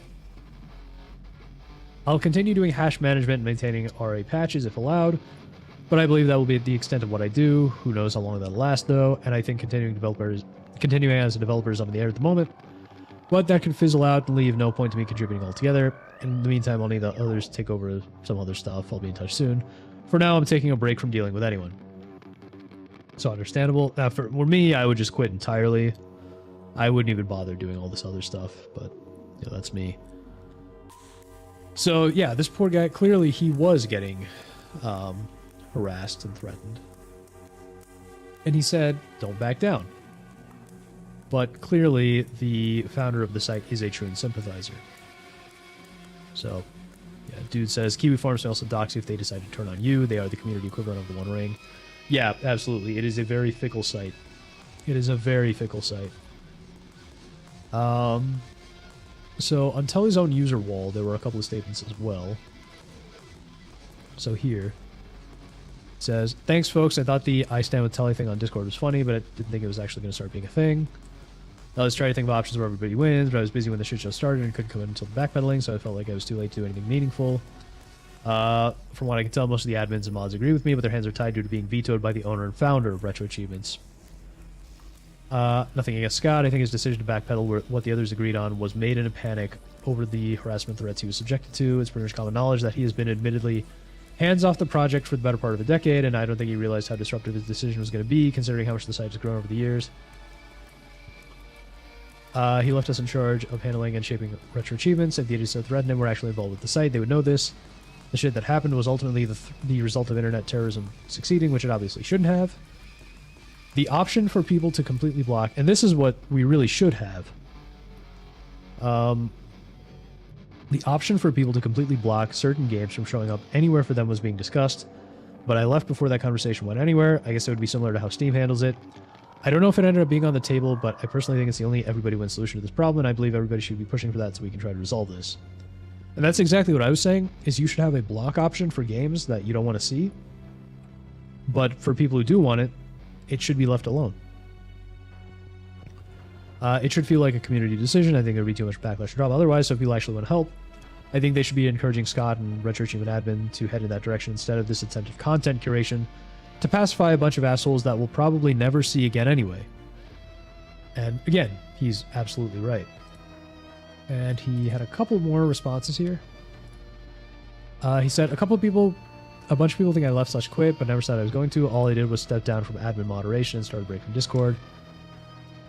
Then again, I was still on the Discord with the RHN account. People who know that account is me were posting RIP Telly messages were all I was posting. But yeah, I quit from September to December 2020 over burnout and got tired of dealing with people. My recent step down is due to my refusal to accept, support, and enforce recent decisions that were made. But this is interesting. He says the threats weren't directed at me, they were directed at Scott. I'm incapable of taking people like that seriously. I've gotten death threats here before, and all I did was make it worse by egging them on. See, Wobbly Warlock says Lady Nadia, another member, has also left her own statement, as well as the bit about X-Keeper. Cutting room floor owner, convincing the owner. Oh, okay, so X-Keeper, I saw some stuff from this X-Keeper guy. So X-Keeper is the owner of Cutting Room Floor. Interesting.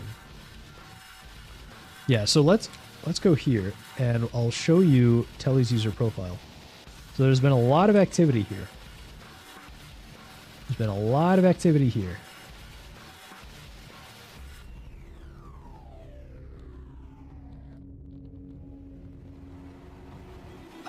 Let's see. So first off, there was a message from, and I will get to the lady or not. Here we go. So Temojin is here again, and he said, "Oh, hi, dude. How you doing, dude?" we found our friend dude here. So Temojin says, just in response to Scott's new announcement, I would like to state that he also told me his staff members are being threatened. He didn't just tell Telly.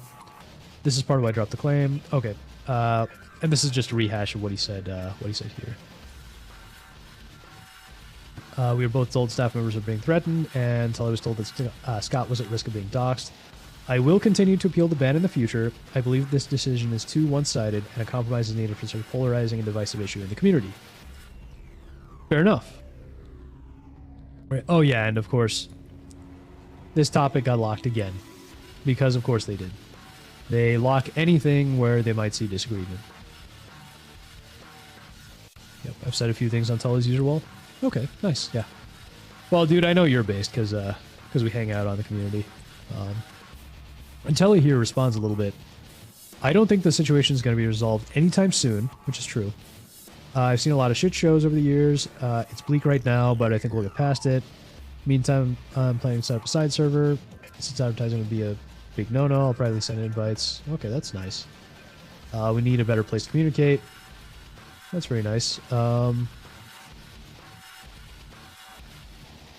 Now, unfortunately, he does say, I've invested too much time into RetroAchievements to pull any shenanigans that will jeopardize that. I'm still our RetroAchievements' biggest contributor across the board, which I think is a bad idea. You know, you really should just abandon, in my opinion, you should just abandon RetroAchievements. Just let the platform die due to its own censorship.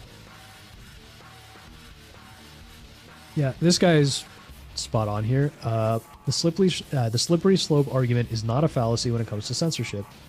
And yes, it is a form of censorship. Absolutely. Absolutely, because you see it, as he said, what started with Clover has already impacted other games, and more will likely follow. And then, as Warlock pointed out here, where'd it go? Wait, did it get deleted while I was browsing? Huh.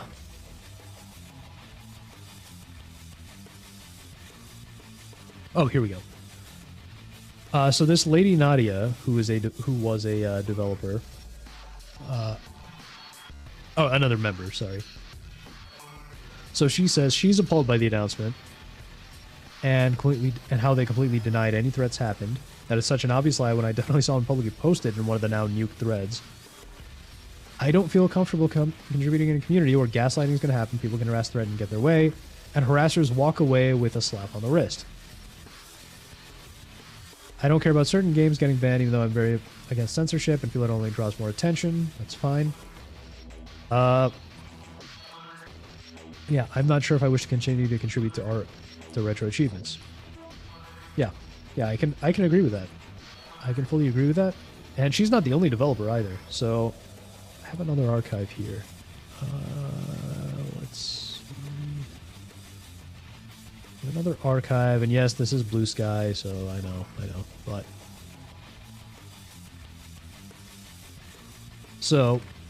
this developer... Oh, they haven't deleted it. Yes. So this person posts about another disgruntled achievement developer who quit.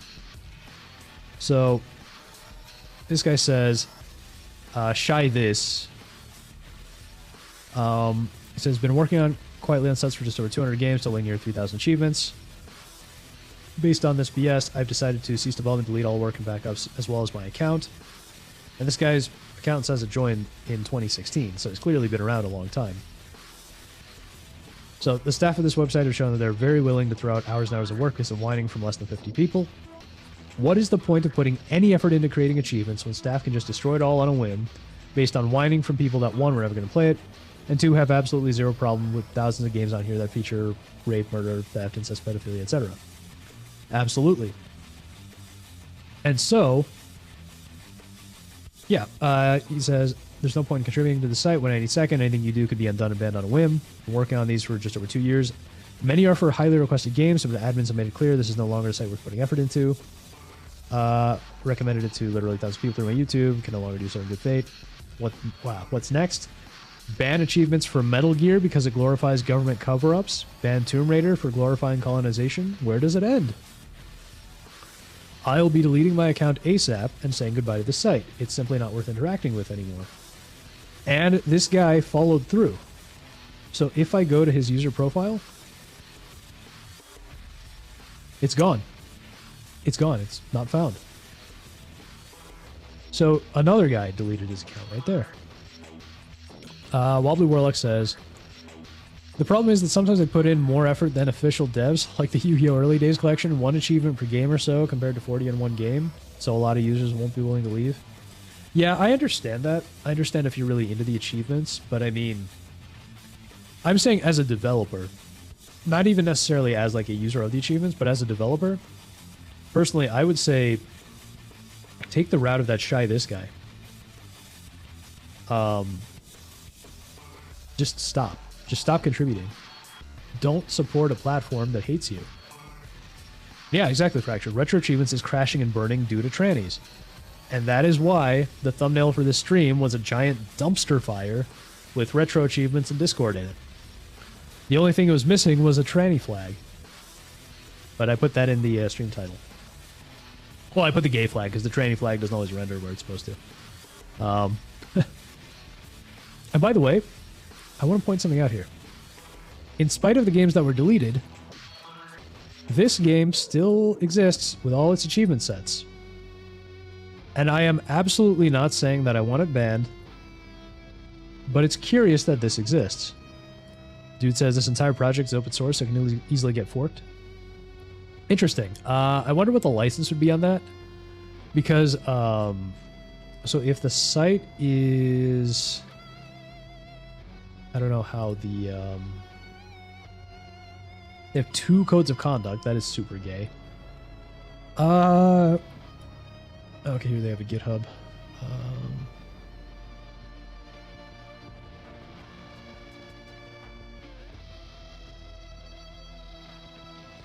Okay, it's all GPL3? Yeah, then yeah, you actually probably could fork it, couldn't you? You would just have to run the platform itself on your own. But yeah, it's not a bad idea.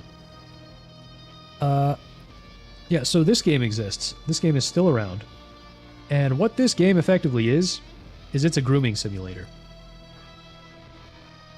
So you are basically given this little girl and you raise her into an adult. And I believe one of the endings is you end up marrying this girl. So that is a bit... and doing other things with her. So that is questionable. And somehow this game is still allowed. In other words, they endorse this kind of thing. And look, again, I am completely anti-censorship. I don't actually want this taken down, just to be clear. You know, it's not to my taste, but that doesn't mean no one else should be able to enjoy their fiction. So it is really curious that this game has like a full achievement set, and it's allowed on. But they banned Pokemon Clover, of all things. And you can see the comments here. Oh, goodness me. This game has a claim and a subset? Oh my goodness word. If only people knew what kind of sensitive material is in this game. I sure hope the admins don't find out. And of course, these people know when they're being called out. So this Liz Star person, who is another developer. And of course, as we all know, there's a lot of crossover between software developers, trannies, and we know there's a lot of crossover between trannies and pedophiles, which is probably why this game is totally safe on the website, because trannies, for some reason, often turn out to be pedophiles. And so they're probably fine with this. So yeah, this person knows they're being called out. Like he says, excuse me? Shit stirrer? With recent developments, I just thought it was prudent that people should know the subject matter that is actually contained within this game.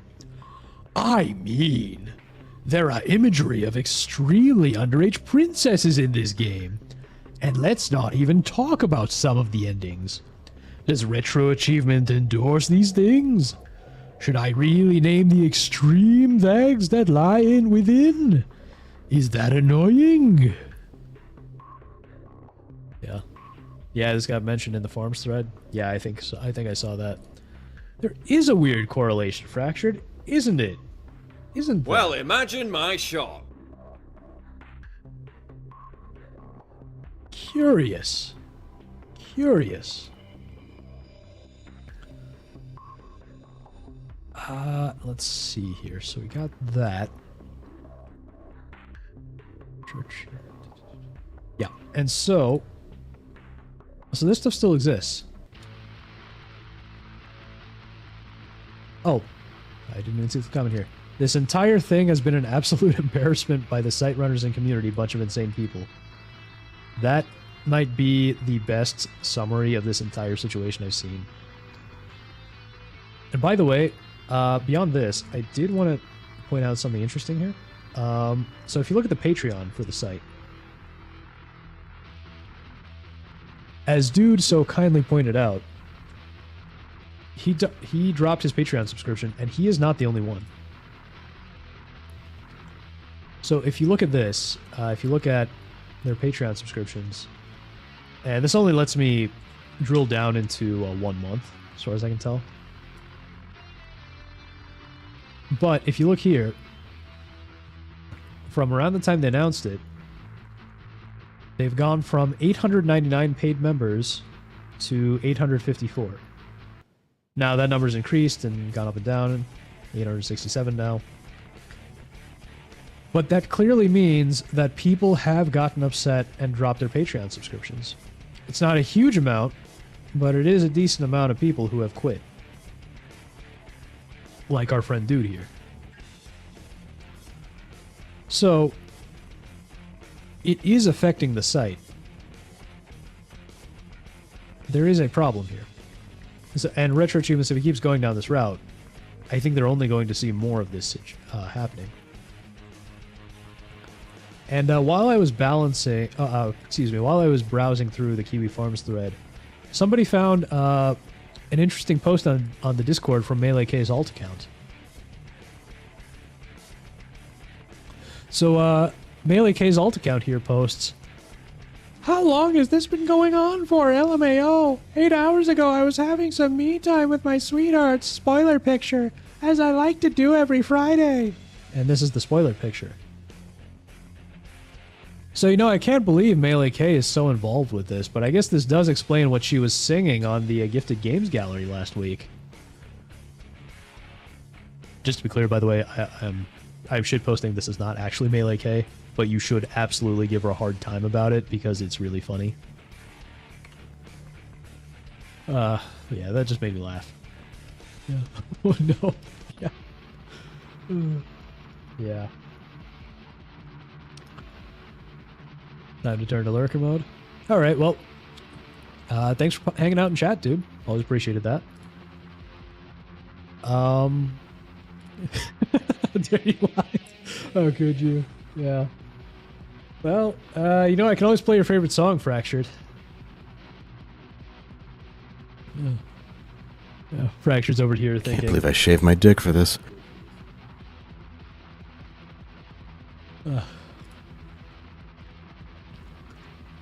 Good. No, you don't want to.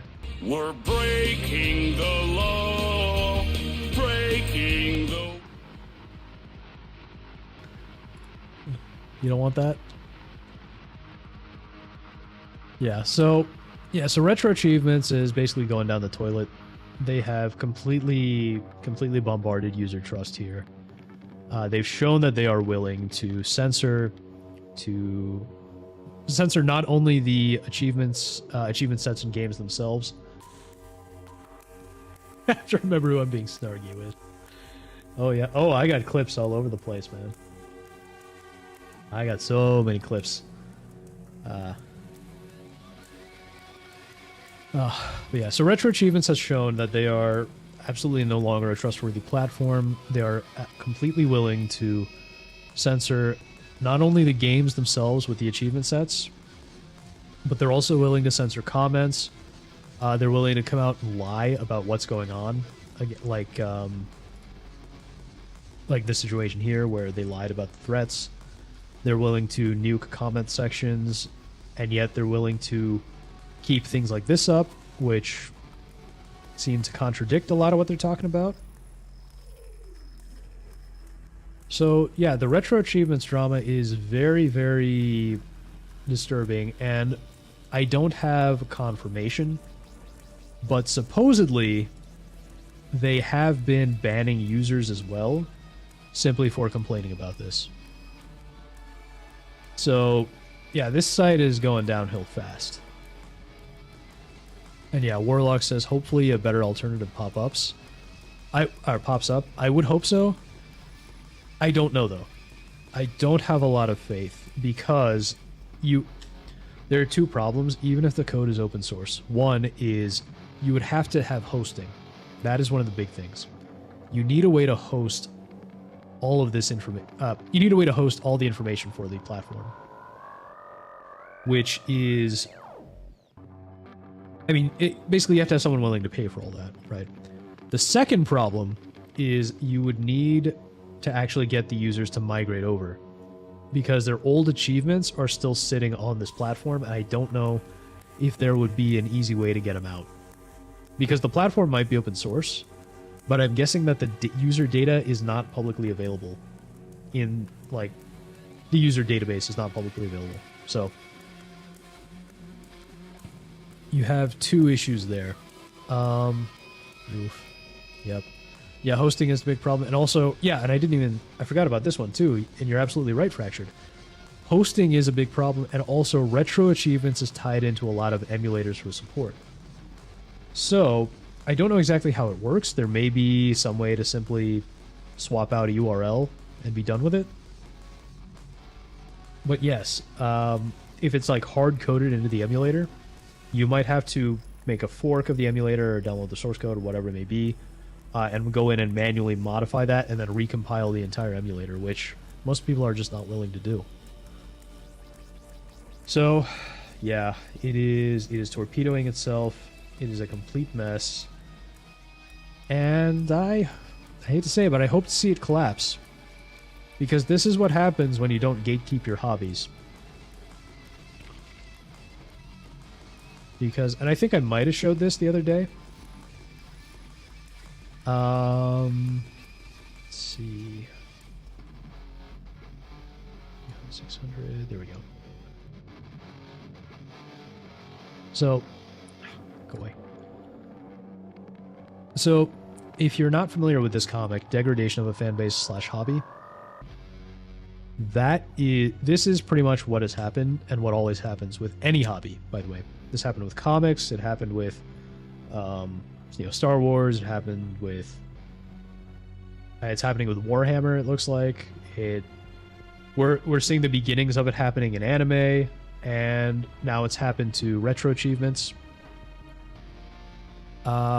Warlock says you could use a script. That's how Archipelago gets emulated games on BizHawk to work. Okay, I'm not too familiar with that, Warlock, but interesting. Yeah, I think it would just depend on the platform, though. You know, whether you're going with something like PS2 as opposed to something older. Ah, yes, the most truest comic out there. Yeah, absolutely. Absolutely fractured. It's been an anime for a good while. It's just like many starting to implode. Well, sort of. It's been with the localizers, but in terms of Japan itself, we're seeing this on the normie end of this. So we're seeing the early end here. So it starts off with, let me see if I can open the image here. Yeah, there we go. So initially you get hobby started with close friends, kept in the circle. Then, you know, new people start joining, and then people who are not familiar with it start joining, who are not as, that's this brown person here. People who are not as familiar with it and are not, they don't really feel pressured to actually properly participate in the hobby. And here, pink is the tipping point when women join. This is when it starts becoming normie slop. And this is where anime is. Anime right now is in this stage. Well, it's in this stage and the following stage. So the hobby is here, where you have all these women who are just here for attention, not here for the game. And here she distracts the non-core members, largely impedes the whole process. This is for anime, this is where the stage is. It's in the stage of women joining for attention, and the dude bros and alphas see the typical kind of guy that plays the game, feels he's better than them, and feels he could attract the girls who are there for attention. He's also not there for the game, but he's worse than the girl. He will likely call people nerds and tryhards, even though he's in their community. So it's this and the previous stage, roughly where anime is. It's the normie slop. It hasn't, in terms of what actually is put out from Japan, Japan is seeing these normies coming into the hobby, and they're going, hey, all these normies are a huge audience. And this is how it started with Marvel and DC and Star Wars.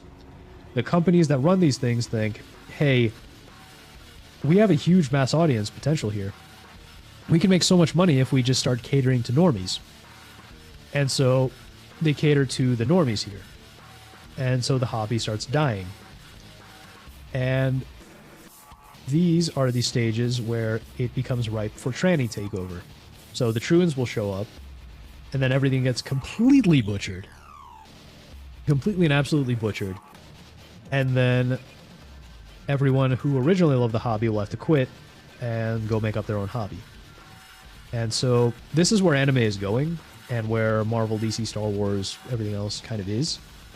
And this is what we just saw with RetroAchievements, is the hobby was joined by people who were not actually into the hobby. The normies showed up and started normifying it. And then the trannies took over. The only thing this is missing is the troon part of it, which is a bit of a newer development. So the troons showed up and completely ruined the hobby. So that's what happened. So we see it time and time again. So if there's one message I have, any message I have from the RetroAchievements meltdown, from everything else, gatekeep your hobbies, and don't just gatekeep them from troons. Gatekeep them from normies, because the normies will bring the troons in inevitably, because that is what normies do. So anyway, that was a rant. By the way, Archipelago is a cross-game randomizer. Okay, I gotcha. Okay, I've never used that. So, and we got Snap in the house. Snap, you missed. Snap, you missed so much. The more the magicer. You missed so much, Snap. We covered 3 interesting stories today. And this is actually the end of the RetroAchievement story. Well, we got one more story for you. Busy at work, stressed out lately? Ah, that sucks, man. I'm sorry.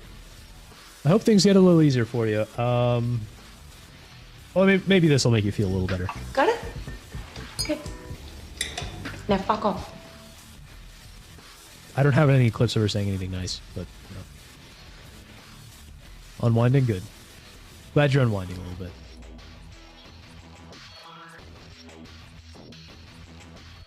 Well, all right. So we got one more. We got one more story here. So I'm gonna close all my other tabs. Good, appreciate it. Glad to hear it. So this is the story I was talking about earlier, where you guys are we're gonna be siding with a Redditor here. Let's see. I think this is just one big link.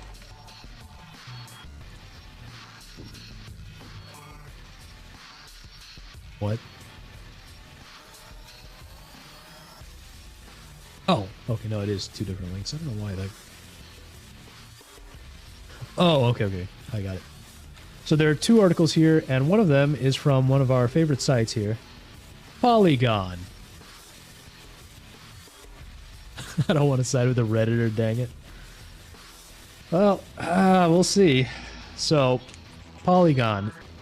Nintendo sues Reddit mod for $4.5 million and says it's nowhere near enough money for the harm caused. Yep. It is Polygon Fresh. I know how you feel, Fracture.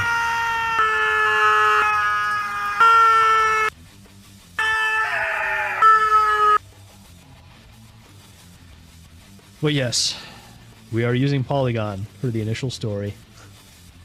Nintendo says the amount is reasonable and that it could have asked for way more money.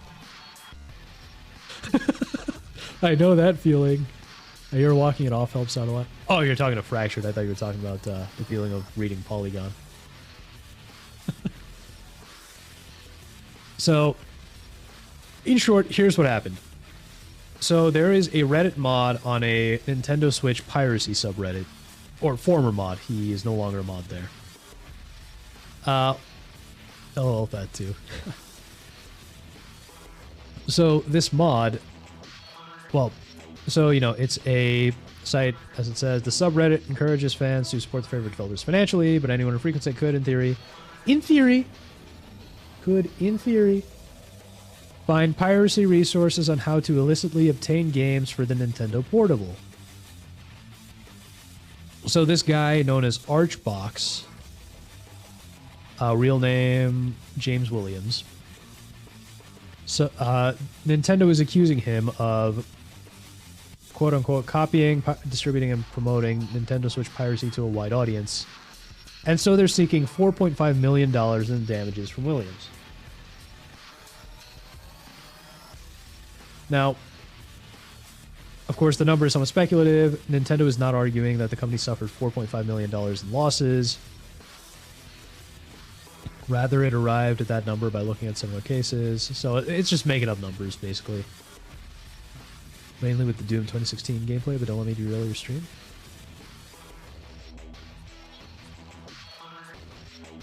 You lost me. You lost me, Snap. But anyway, so numbers somewhat speculative, yeah. So what Nintendo is saying is here the amount of money is sufficient to remedy Inoue's injury would be extremely difficult to quantify. In other words, they don't have a real amount. They're just making up crap. So they're claiming that this guy sent thousands of messages on Reddit to users directing them to piracy websites, at times offering technical support for issues fans might encounter while attempting to mod their Switch. And here's where the guy probably screwed up. He reportedly asked for donations of eShop gift cards in exchange for services. So usually piracy is tougher for them to go after, but as soon as you start taking money for it, that's when they really go after you. You don't remember the Polygon playthrough of Doom 2016, its Cuphead levels of that? Oh, okay. That's what you're talking about. Yeah, I saw it forever ago. I thought it was Doom Eternal, not Doom 2016. But maybe I'm mixing them up. Because I remember someone couldn't handle the platforming in Doom Eternal. And it was just pathetic. But, yeah, I vaguely remember what you're talking about now. But, yeah. But yeah, it's a decent article, so I figured we'd use it. Yeah, so they... Okay, it was 2016? Jeez. So Nintendo says it attempted to work with Williams, sent a cease and desist letter, and he initially seemed receptive, and then he denied involvement with any piracy shop and eventually became combative, and then he just deleted all his online posts. Fair. Nintendo Switch has long suffered a piracy problem. Look, it is always morally correct to pirate Nintendo games today. Nintendo is very anti-consumer. So just... if someone tells me they're pirating a Nintendo game, I just say, you know what? I can't endorse it on YouTube, but you do you.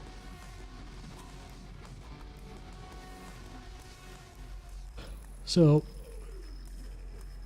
let's see. Yeah, so Nintendo's gone after a bunch of people, pirate websites, hardware hackers, people who stream pirated games, which is partly why I would be so afraid to stream a Nintendo game at all, because Nintendo's always had a really big problem with streamers. They used to have this weird program where they would they wanted you to sign up for it to stream Nintendo games, and then you'd have to give them some cut of your stream revenue, which is crazy, right? And yeah, Nintendo's gone after pirates with the FBI. And Nintendo generally wins lawsuits of this nature because they might as well be a second Yakuza. Ironically, a guy named Gary Bowser was sent to prison, poor guy, over a piracy website, and now they basically have him in wage slavery. And yeah, Nintendo has elected not to seek statutory damages, blah, blah, blah. As a further gesture of reasonableness, Nintendo of America has also elected not to pursue recovery of attorney fees. So now they're saying that they're asking for this ridiculous amount of money, and then they're saying they're being reasonable, which is ridiculous. And absolutely snap. Nintendo fanboys are worse than the company themselves in a lot of ways. Yeah, they suck. And they will suck off Nintendo forever. And so we got another article here that might be a little better from Tom's Hardware. So same thing, he used to moderate Switch pirates. Let's see. So yeah, even fan edits have gotten people in trouble. So someone tried to, if you're not familiar with this guy was making a game called Another Metroid 2 Remake, which was an attempt to kind of remake, I guess, Metroid 2 for the Game Boy. And Nintendo sent him a cease and desist and forced him to quit, which sucks. Because Nintendo is Nintendo, and they hate everything. They hate their fans. So yeah, the companies are seeking a $4.5 million default judgment because the defendant never showed up for the court proceedings, which is kind of funny. Yeah, so he supposedly ran several pirating sites. And yeah. So he committed the cardinal sin of piracy while doing so, charging money for it. And that typically is where they come after you legally. Fractured says, yep, I remember this project. He dropped it and everyone grabbed it ASAP. Because then, yeah, shut down. Yeah, it happens with everything. Same thing with some... I forget if that Super Mario 64 multiplayer hack or ROM hack was shut down, but I know that was one that people had to run after. There's the Princess Peach game, the Flash game, the porn game that the developer put a lot of work into, and he got a cease and desist halfway through the project. So yeah, so anyway, this guy was asking for donations to give access to pro subscriptions where people would be able to download games a lot faster with uncapped speeds. And as they point out, those who often sail the seas know never to hide pirated content behind a paywall because then that constitutes grounds for a lawsuit. So yeah, these paywalls for piracy very much lead to lawsuits. Let's see. He was located through email addresses tied to repair orders in Surprise, Arizona. That's an interesting name for a city. And this happened before the Switch 2 announced. Yep. So yeah, they're asking for a default judgment. And yeah, now they say, to be fair, it's hard to find a lot of sympathy for someone who's allegedly profiting from pirated games. Yeah, I'm still kind of sympathetic. We certainly haven't heard Williams' side of the story yet, but that would require showing him in front of a judge, and he's probably not going to do that. So yeah, Nintendo is going after a Redditor for piracy.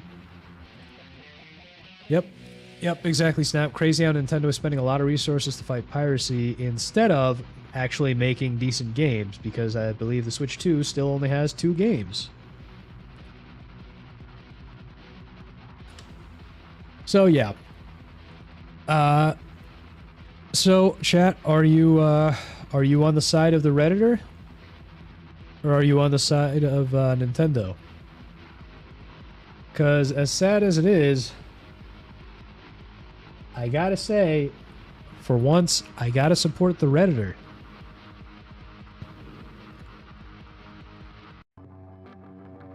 Because Nintendo is way overreaching here. And I can't believe I'm saying this, but this is a decent article from Polygon of all places. So, yep. Fractured is just in a very, very tough spot right now. Yep. Yep, you're feeling the pain.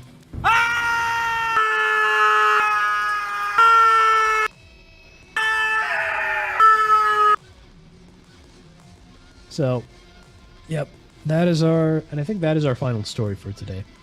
So, yeah.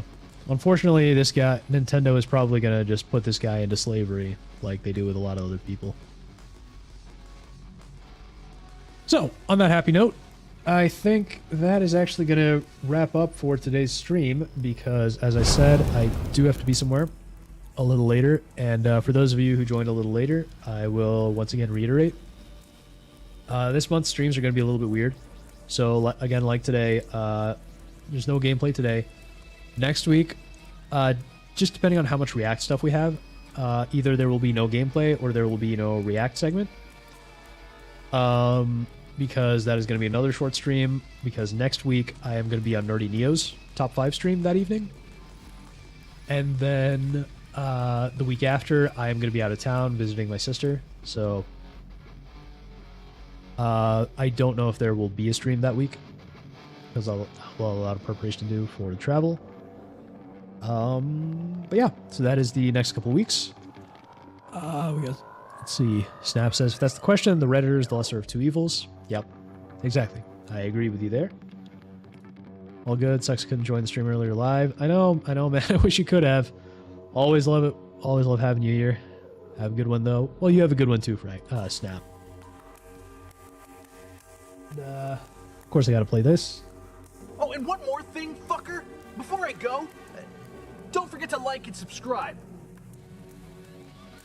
It's no, you have a good one, sir. Thanks for the hilarity.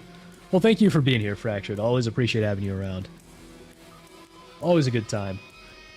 And yeah, I hope you guys enjoyed today's React segments. I know it was a little bit of a different one because we didn't have any videos to react to, and I couldn't get the audio working from my VM, but hopefully it'll work next time.